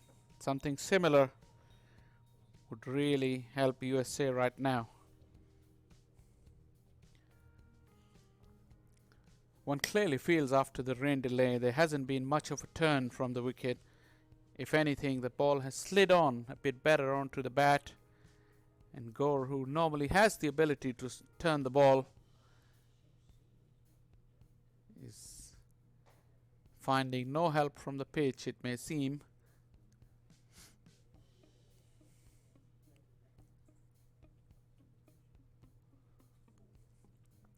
That was the slider off the inside edge.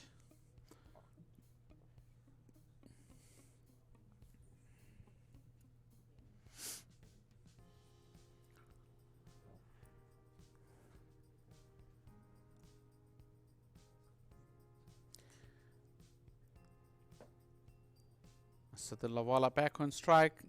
He's the key man here in this run chase. He's batted beautifully so far. As Karima Gore goes past the outside edge with the slider once again. Rub of the green has clearly been with Papua New Guinea in this run chase. As Gore once again attacking the stumps, but Asad Lavala very cleverly deflecting him for a single. So 22 gone, 85 for 3.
watch this again. Got stuck on the crease. That was a good decision and a good delivery from Patel. While I got deceived in flight, his feet went nowhere. And USA has made a comeback. As I was mentioning earlier, in this game, none of the team has had a sustained period of dominance. It's been ebbing and flowing all day. And is there another twist in the tail? Plenty of runs to play with still for the USA, 91 to be exact. In a low scoring game, 91 is a lot of runs. Once again attacking the stumps, hoping for the natural variation from the wicket, but over ends with a single. 23 gone, 87 for 4.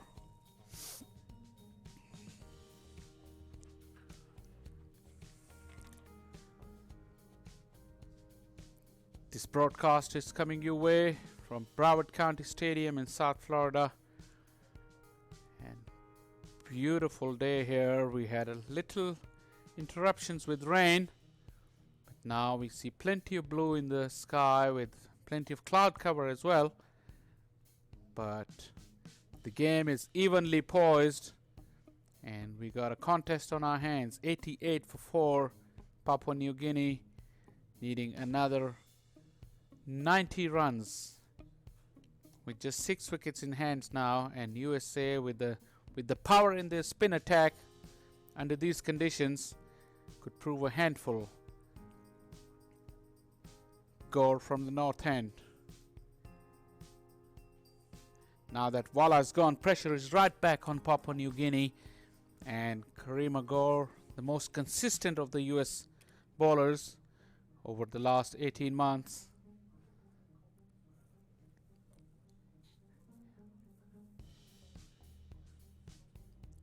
He had a slow start by his own very high standards, Karima Gore, but the longer he goes into the spell, he's going to get into it, and he's the best fielder in the team as well, moving quickly to his left of his own bowling. These dots will build pressure.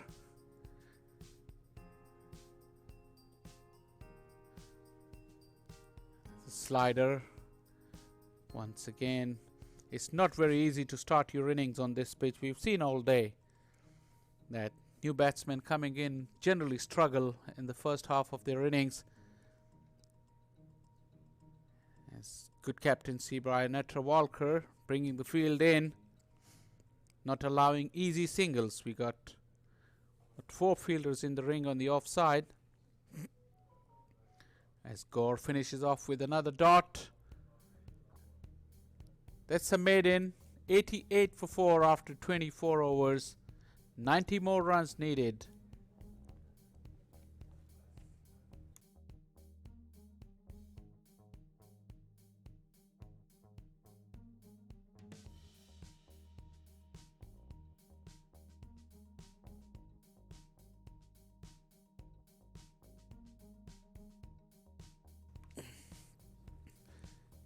Charles Amini, the new batsman, another quality player and a good performer for Papua New Guinea. But the USA spinners have got the bit between their teeth in these conditions.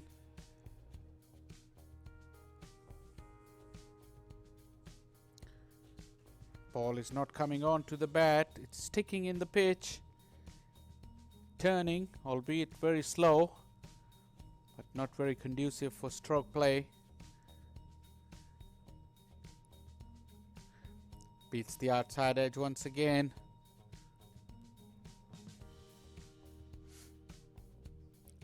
Wala's wicket has really put the pressure back on the PNG team.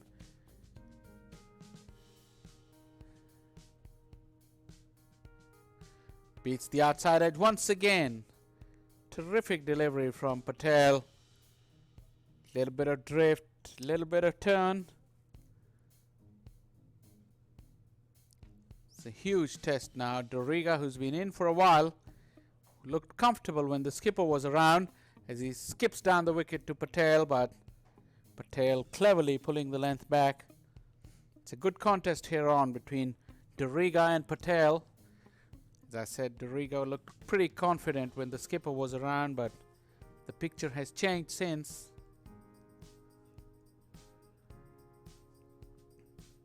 Finally put bat to ball, but straight to the ring of fielders on the offside. We're on the verge of second consecutive maiden over here as the pressure's building. Excellent bowling from Patel. Back-to-back maidens for the USA. 25 gone now. 88 for 4, Papua New Guinea.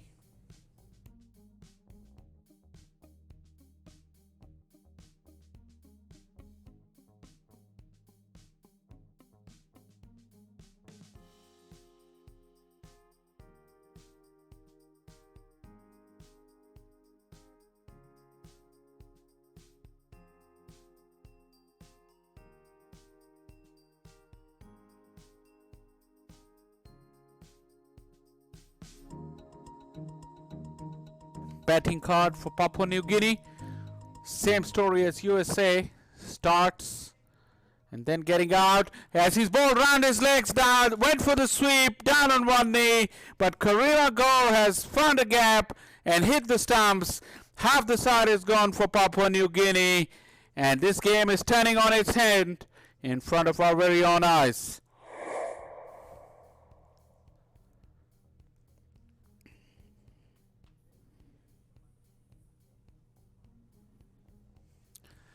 Karima Gaur, he's the go-to man for the US team, and once again didn't disappoint.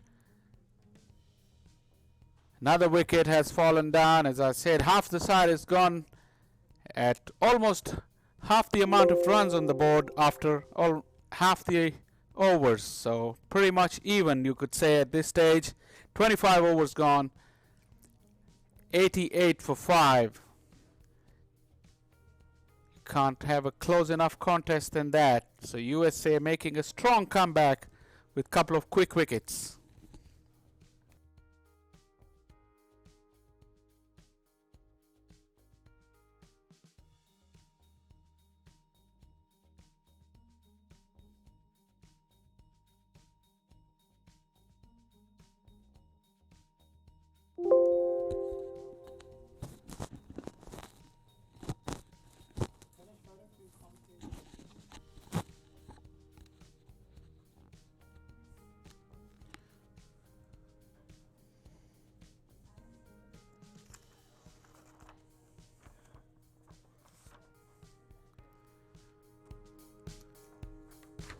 Karima Gaur with his tail up.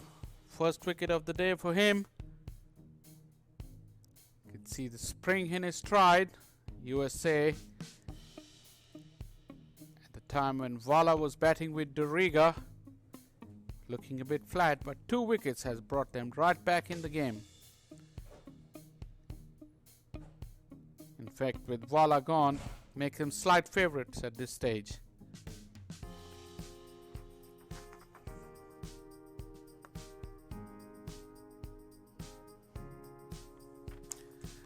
Another wicket for Karima Gaur. Back-to-back wickets as he did in the previous fixture. And that's the umpires trying to stop players from running onto the pitch as USA celebrate in the middle. And Karima Gaur, the talisman, has once again provided them with 2 breakthroughs in 1 over. As the slider misread the length completely, went back to a ball that he would be looking to go forward. But that's the deception from Karima Gaur, and he's the man for the US right now. He's gone without troubling the scorer. Papua New Guinea 88 for 6 now.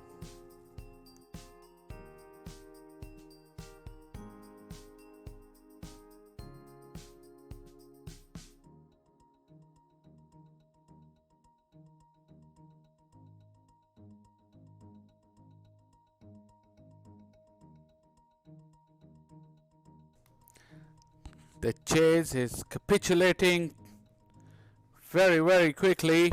Karima Gore once again taking 2 wickets in 1 over, the same feat as he did the other day. Patel, who got the big wicket of skipper Wala not too long ago. And as you look at the fall of wickets in the graphics, no such partnership. 30 for the first wicket, but then 3 wickets went very quickly. Then another 41 runs partnership, and then within the space of 2 runs, Papua New Guinea has lost 3 wickets. And the chase has well and truly been derailed.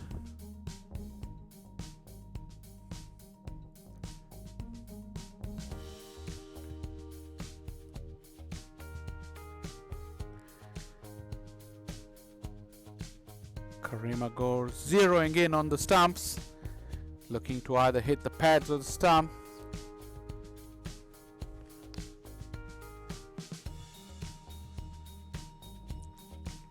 Big shout, still appealing, and the finger has gone up. 3 wickets in 1 over for Karima Gore. As I was saying, he was zeroing in on the stumps, looking to hit those pads, and he did that, and umpire Williams, with the slow raise of the finger, nodded her head, and see, he went right across, played all around it, and 3 wickets in and over. Karima Gore has really turned this game on its head, and Papua New Guinea really struggling and looking down the barrel of 6th consecutive defeat in this ICC World Cup League 2.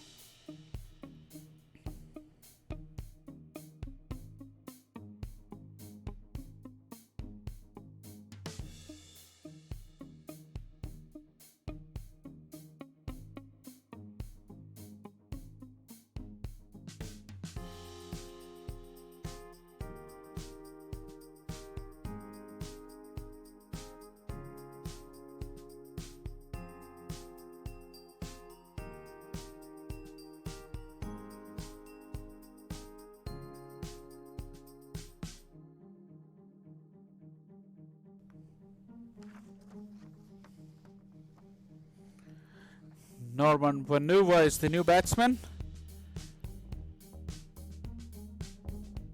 He's the big fast bowler from earlier in the day, but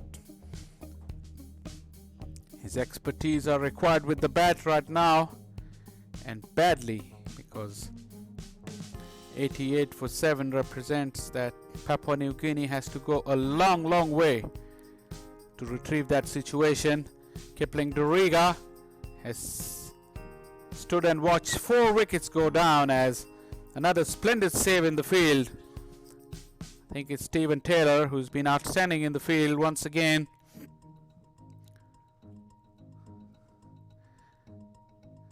No timing whatsoever. The ball died on Kipling Doriga. That was the worry that we had at the halfway stage, that this wicket is gonna play into the hands of the USA spinners. Splendid knock in the middle by skipper Wala was an exception, but otherwise the whole of the PNG batting lineup has struggled, as this one is turn and bounce. Got the outside edge, Kipling Doriga, and very, very quick across the turf is Karima Gore. USA well and truly on top right now. Bowling is splendid, backed up by some sharp fielding in the field, and that could represent 3-3 for USA after gaining the status of the ODI team and losing the first game back then. That looks like 3 on the bounce.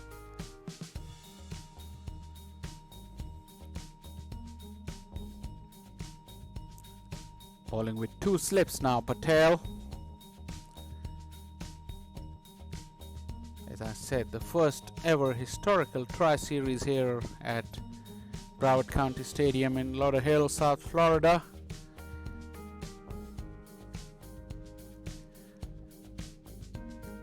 USA is favorite to make 3 out of 3 and make this venue a fortress. Fortress Fort Lauderdale, as Patel finishes off yet another over, 89 for 7 after 27.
Karima Gore, 3 for 15, sensational spell of bowling.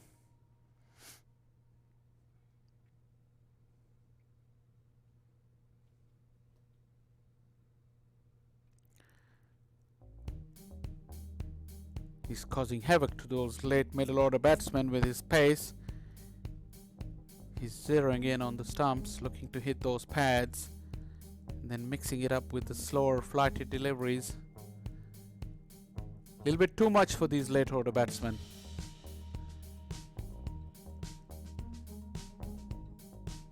As Vanova is off the mark. Just a single to finish off Gore's this over, 90 for 7. Remember, at one stage Papua New Guinea were 85 for 3, I think, at one stage. Karima Gore took 3 wickets in 1 over. Patel got rid of the dangerous Vala, started the slide, and as I said, Gore has been the go-to man for the USA. He made sure that the downhill slide continued. Patel got the all-important wicket off Asadullah Vala. Another play and a miss. Keeping low. There's no chance for these lower order batsmen at this stage, it may seem. Once again, this was shorter. On another day, on a better pitch, it would have been a loose delivery, but once again got stuck up in the pitch. No pace whatsoever for the batsman to work with. So you get away with the bad balls and then you back it up with good balls. So there's no way for the batsman to go.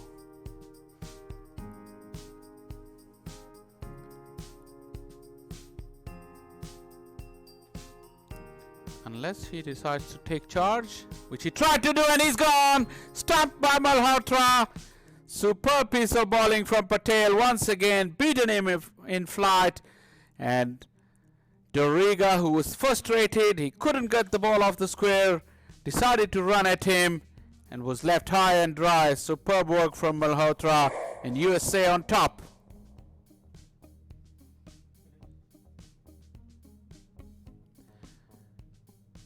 Big turn, and Captain Doriga, who had already decided he was going to charge Patel, was left high and dry. And the wickets keep tumbling here at Broward County Stadium. And the writing is pretty much on the wall.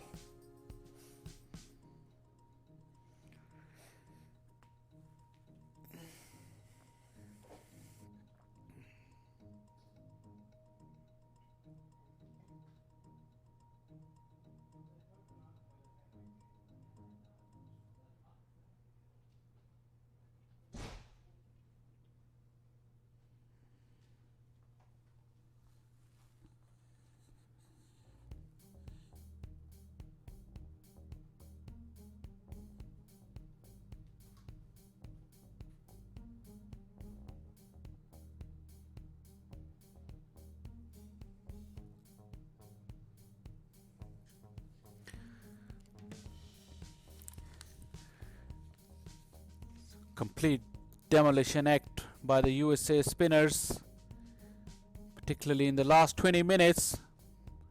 Patel and Karimagor, 5 wickets between them within no time.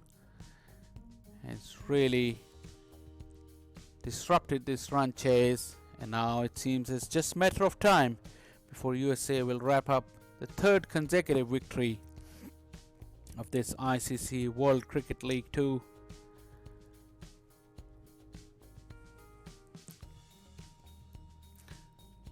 A wicket made in for Patel, or I beg your pardon, 1 run off the over and a wicket.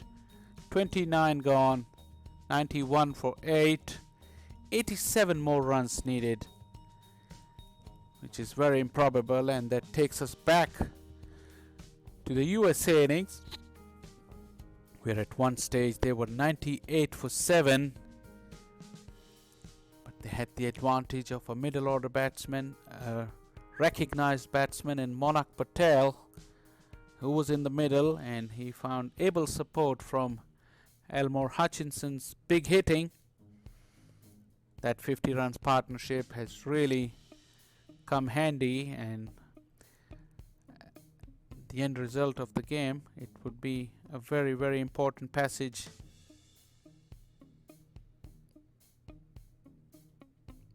As we watch Norman Vanua, a little bit of gardening. He's getting ready to face Karimagor. Let's find the gap. Width on offer. But Hutchinson could hold the ball back inside the fence.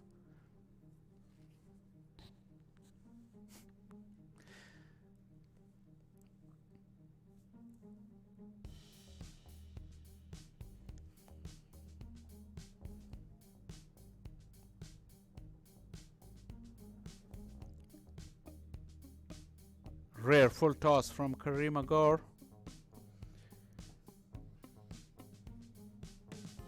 Chad Sopper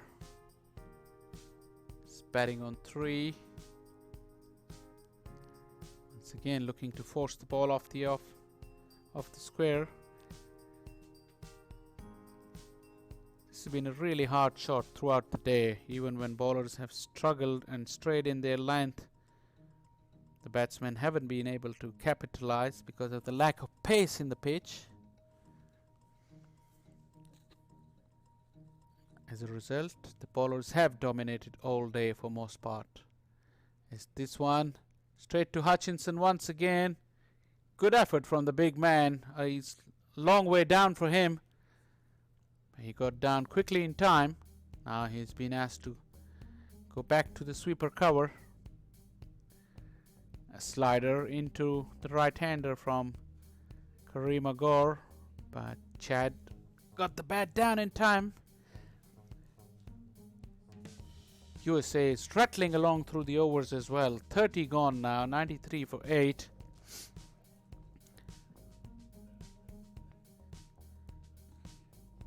A contest that was looking very, very absorbing and looked like a close game when Asadullah Vala was batting with Kipling Duriga.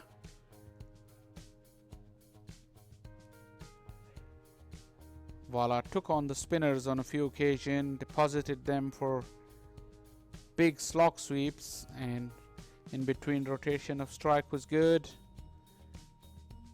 But the moment he was dismissed by Patel, Wickets fell in a heap, and now the Papua New Guinea innings is going nowhere.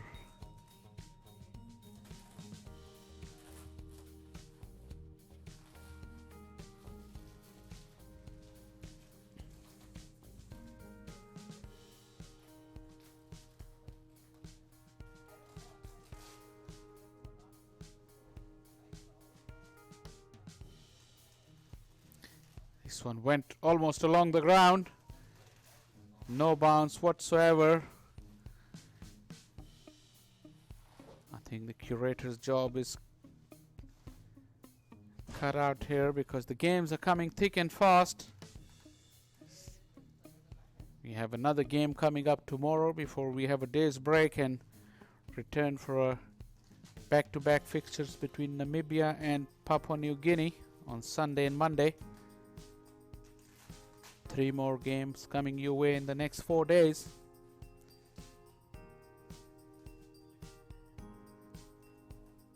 This one's cut away just for single.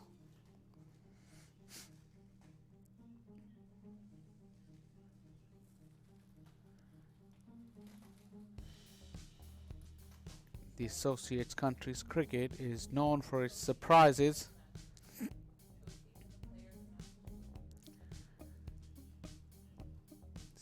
Thrown many surprises over the years, close contests. Have we got another surprise in store today in sunny South Florida? It doesn't seem like it today. There's 31 gone, 94 for 8.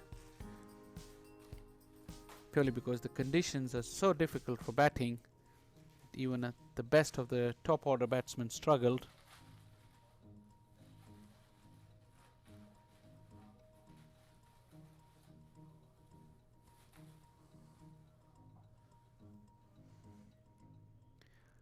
In face of some brilliant bowling from the USA spinners, especially Karima Gore, Taylor and Patel.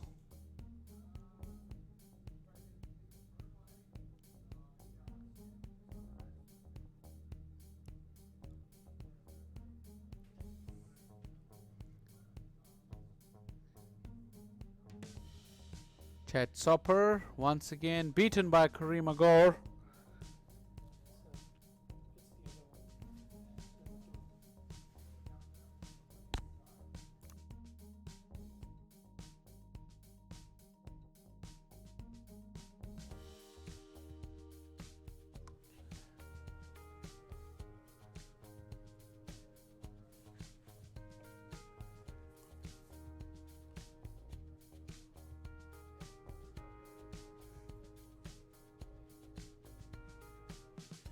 After a lot of hustle and bustle now, batsman Vanova has decided to give respect to Karima Gore. Well, I spoke too soon as he went for the big swipe, found the mid-wicket fielder. Easy catch on that occasion, and Karima Gore has grabbed a 4th wicket for himself today.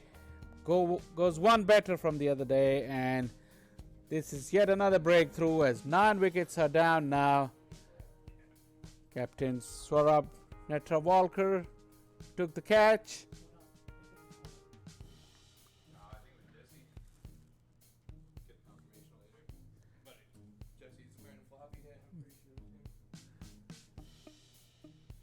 Nine wickets are down for 94 now.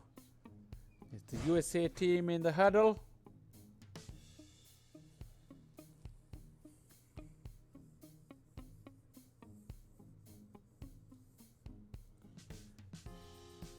And you're right, Omer. The fielder was Monak Patel with a floppy hat at short mid wicket. Jersey number 15. Safe pair of hands.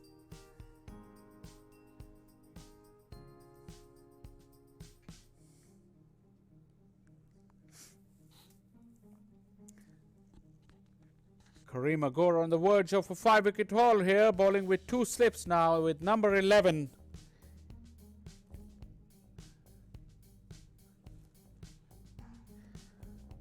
Pokana, the big, tall, left-arm fast bowler. And Karima Gore has 2 deliveries to clean the number 11 up. Well, stylishly driven.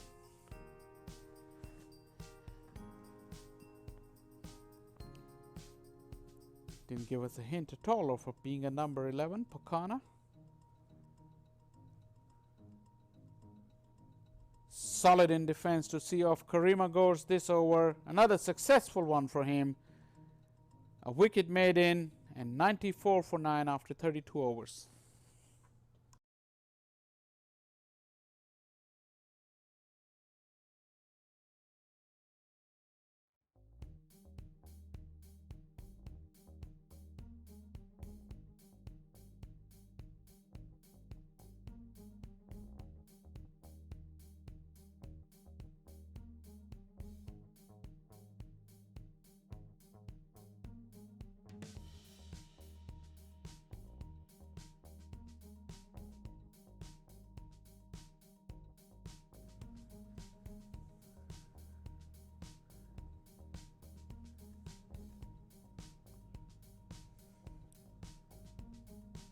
Patel looking to wrap up things here at Broward County Stadium. USA on the verge of huge victory here.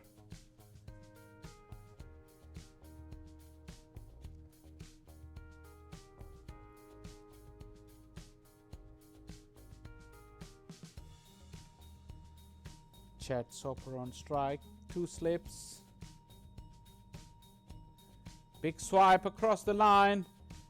Giving some late chasing for Elmore Hutchinson, but the ball wins the race. And 4 runs to Chad Soper. It's a boundary after a long time for Papua New Guinea. Propels them to 98. As a result of that, both the long on and long off has been pushed back by Patel, or has he? Elmore Hutchinson makes his way back into the 30-yard ring. Chad Soper looking to cut. Slight consolation on offer for the Papua New Guinea. 2 more runs needed to bring up their 100.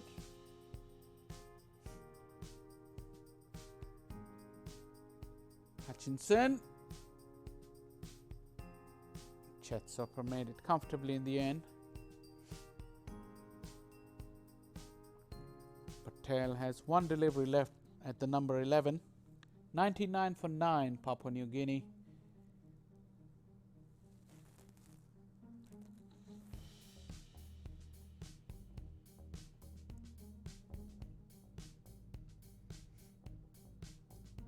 Plays it out defensively. 33 gone, 99 for 9.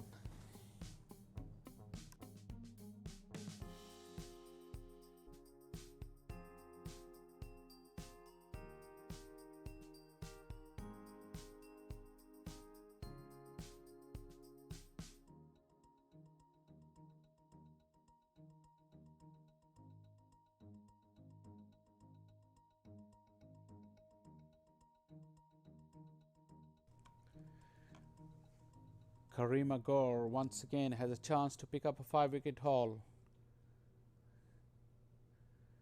Quicker delivery, looking for the leg side stumping, I think.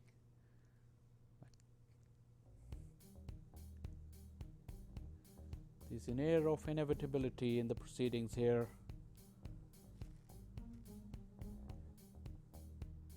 In the air, off the bounce, a crowd's catch. Chad Soper hit it firmly onto the ground and straight to cover.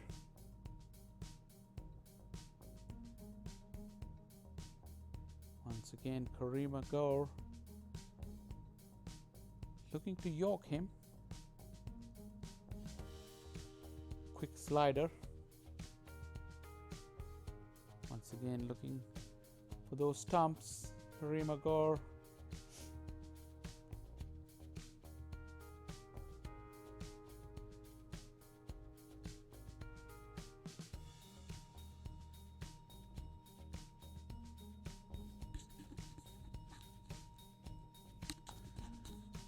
Chad Soper, full of respect in this over. Not trying anything extravagant.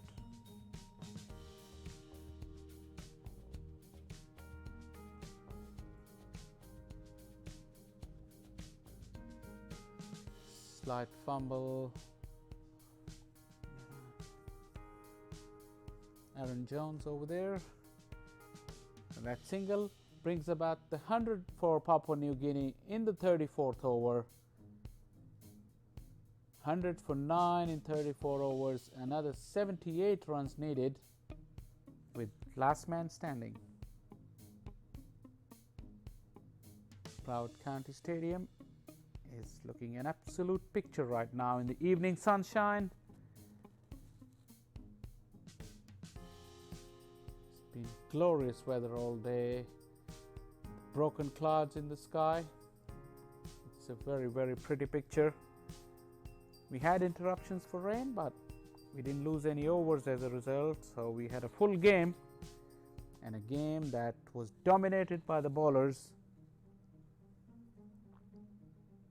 And USA on the verge of making 3-3 on their first 3 home ODIs.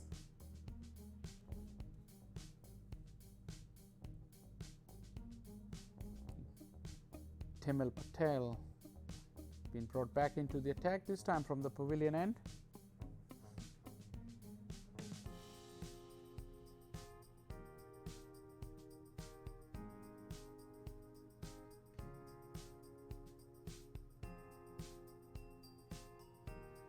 Goes past the outside edge.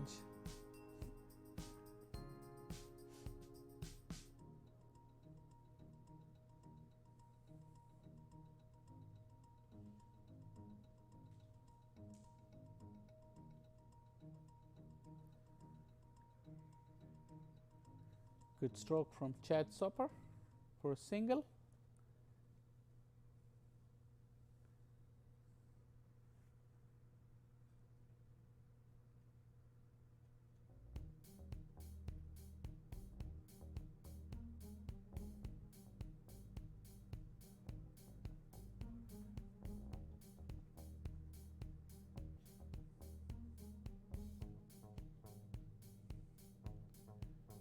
Flighted leg spinner once again.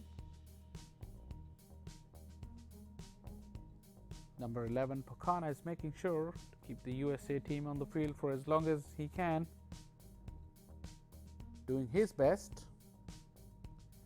This has been lofted. Clears the fence. Almost 10 yards over the fence. Good clean strike from the number 11. Flighted delivery and tempting him. Pakana has hit him out of the park.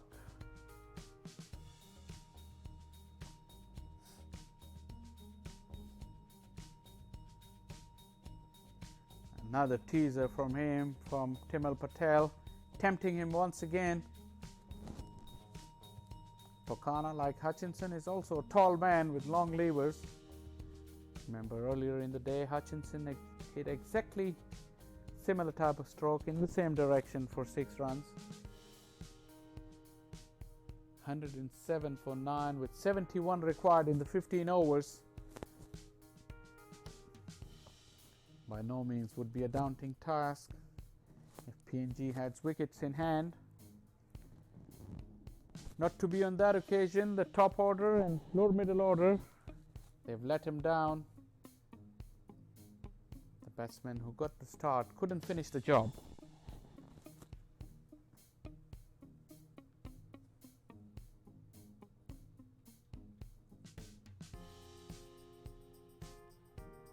Gore fires that one in onto the pads of Chad Soper.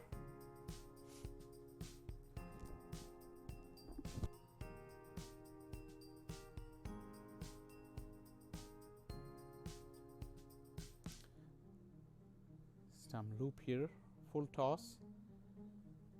Dipping though on the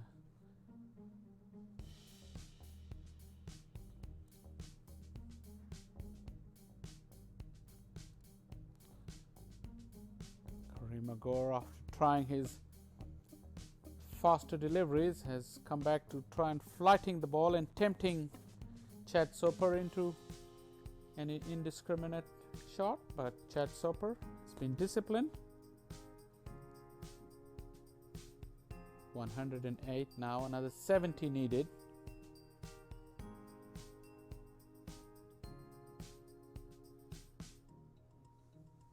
Once again, fired it into the block hole. Kareem Agor and tall man Pokana was able to get his bat down just in time. Last chance for a fifer. Thought it out by Pokana. Kareem Agor, oh, he's got one more, I think. One more delivery to go. 20 runs he's given away, just 20 for his 4 wickets. Superb spell of bowling regardless. He won't be able to get his 5-wicket haul today, but there will be many more times we'll have the opportunity to get a fifer. But today he's been the star man and has literally won the game for USA with the ball in hand. Superb spell of bowling. 20 runs he's gone for in his 10 overs and 4 wickets. Well done, young man.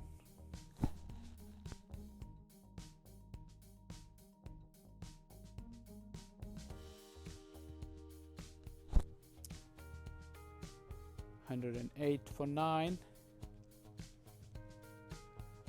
See the beautiful grassy banks on the far end of the ground. This ground was a picture a few weeks ago when India played the West Indies with large crowds. It is a very, very picturesque ground, one of the most prettiest grounds with no big buildings around it, just pure nature and greenery to go with the fantastic weather that comes with this venue. Taylor's been brought back into the attack.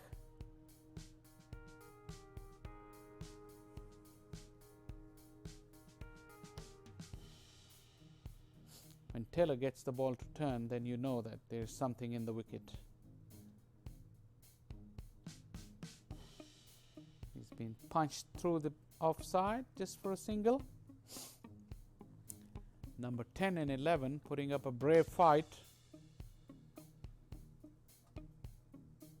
There's plenty of historical 10th wicket partnerships, and not to go too far in the recent Ashes series down in England.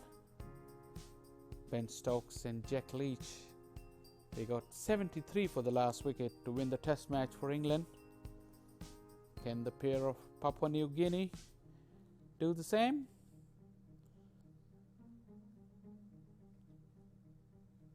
I must say the number 11 has looked very compact. It's moving nicely into the ball. Big positive stride. Footwork to envy from some of his top order batsmen against spin, as this time he gets an opportunity to put away a short ball, and he does it very, very successfully. Good batting from Pokana, and this partnership is gaining some momentum. 113 for 9, 65 needed in 13.2 overs.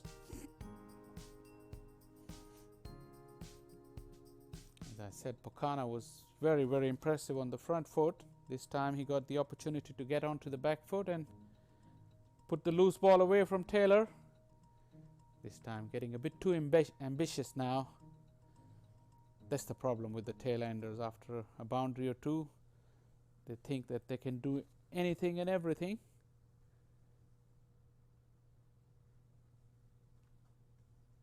Pokana blocks out Stephen Taylor. 37 gone, 113 for 9.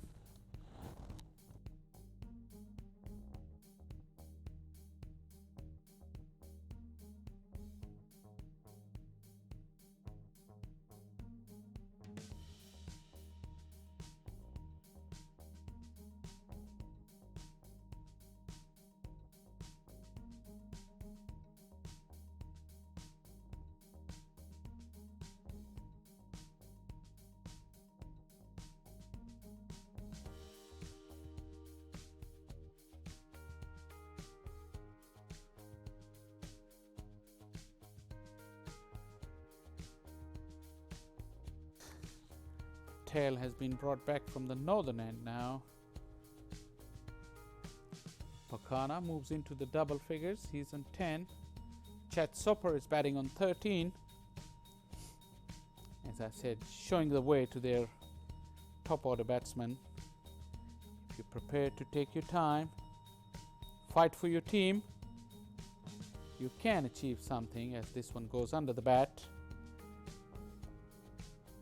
Pakana, having spent some time in the middle, he started to get a bit confident now. That worries me.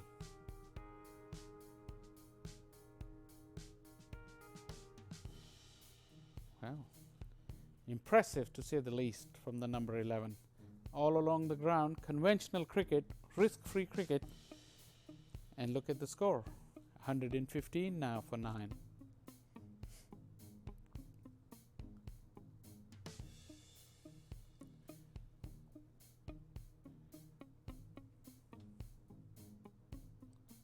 A wrong one from Patel. I didn't think Soper read it, but it came out so slow off the wicket, gave him plenty of time.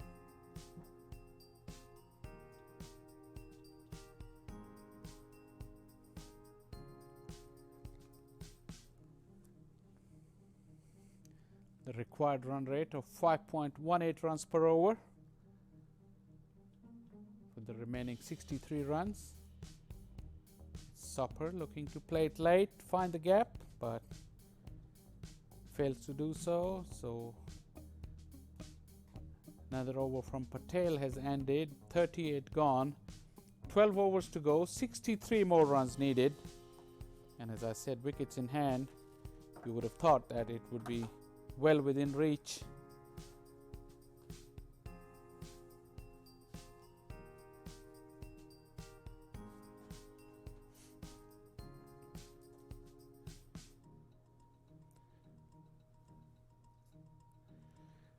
A little mid-wicket conference between the two Papua New Guinea batsmen.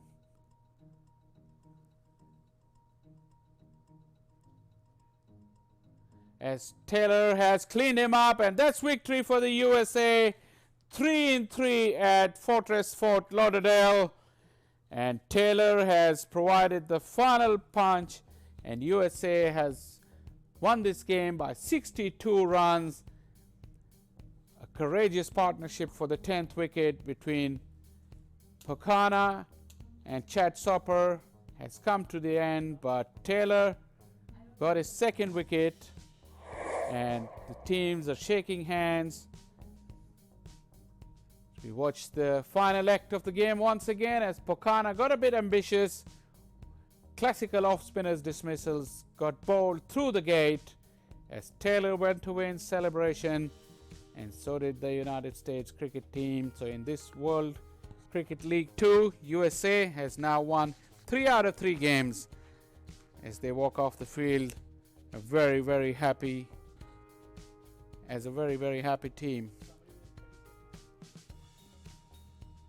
USA in the morning had won the toss and scored a modest 177, thanks largely to Monarch Patel. As we watch the teams leave the field, this game has been played in a very good spirit. Hard-fought cricket, but very fair and sporting. As we can see, the players shake hands, the umpires and officials to follow. USA winners by 62 runs have registered 3 wins now in the competition already. They return to their dugout. Great scenes here at Broward County Stadium in Lauderhill. Plenty of sterling performances from Team USA and plenty to think for Papua New Guinea. And he's the star man with the bat. Monarch Patel played a very impressive innings today. He made 66, held the innings together, and he summed up the conditions really well. At the time, you might have thought that he was batting slow, but he knew what he was doing. And he was the catalyst in putting a winning total on the board for USA. Batted intelligently with the tail and didn't give up. As we watch the match summary, after winning the toss, USA had made 177 runs, got bowled out in the 49th. Monak Patel, as I said, was the star man with 66.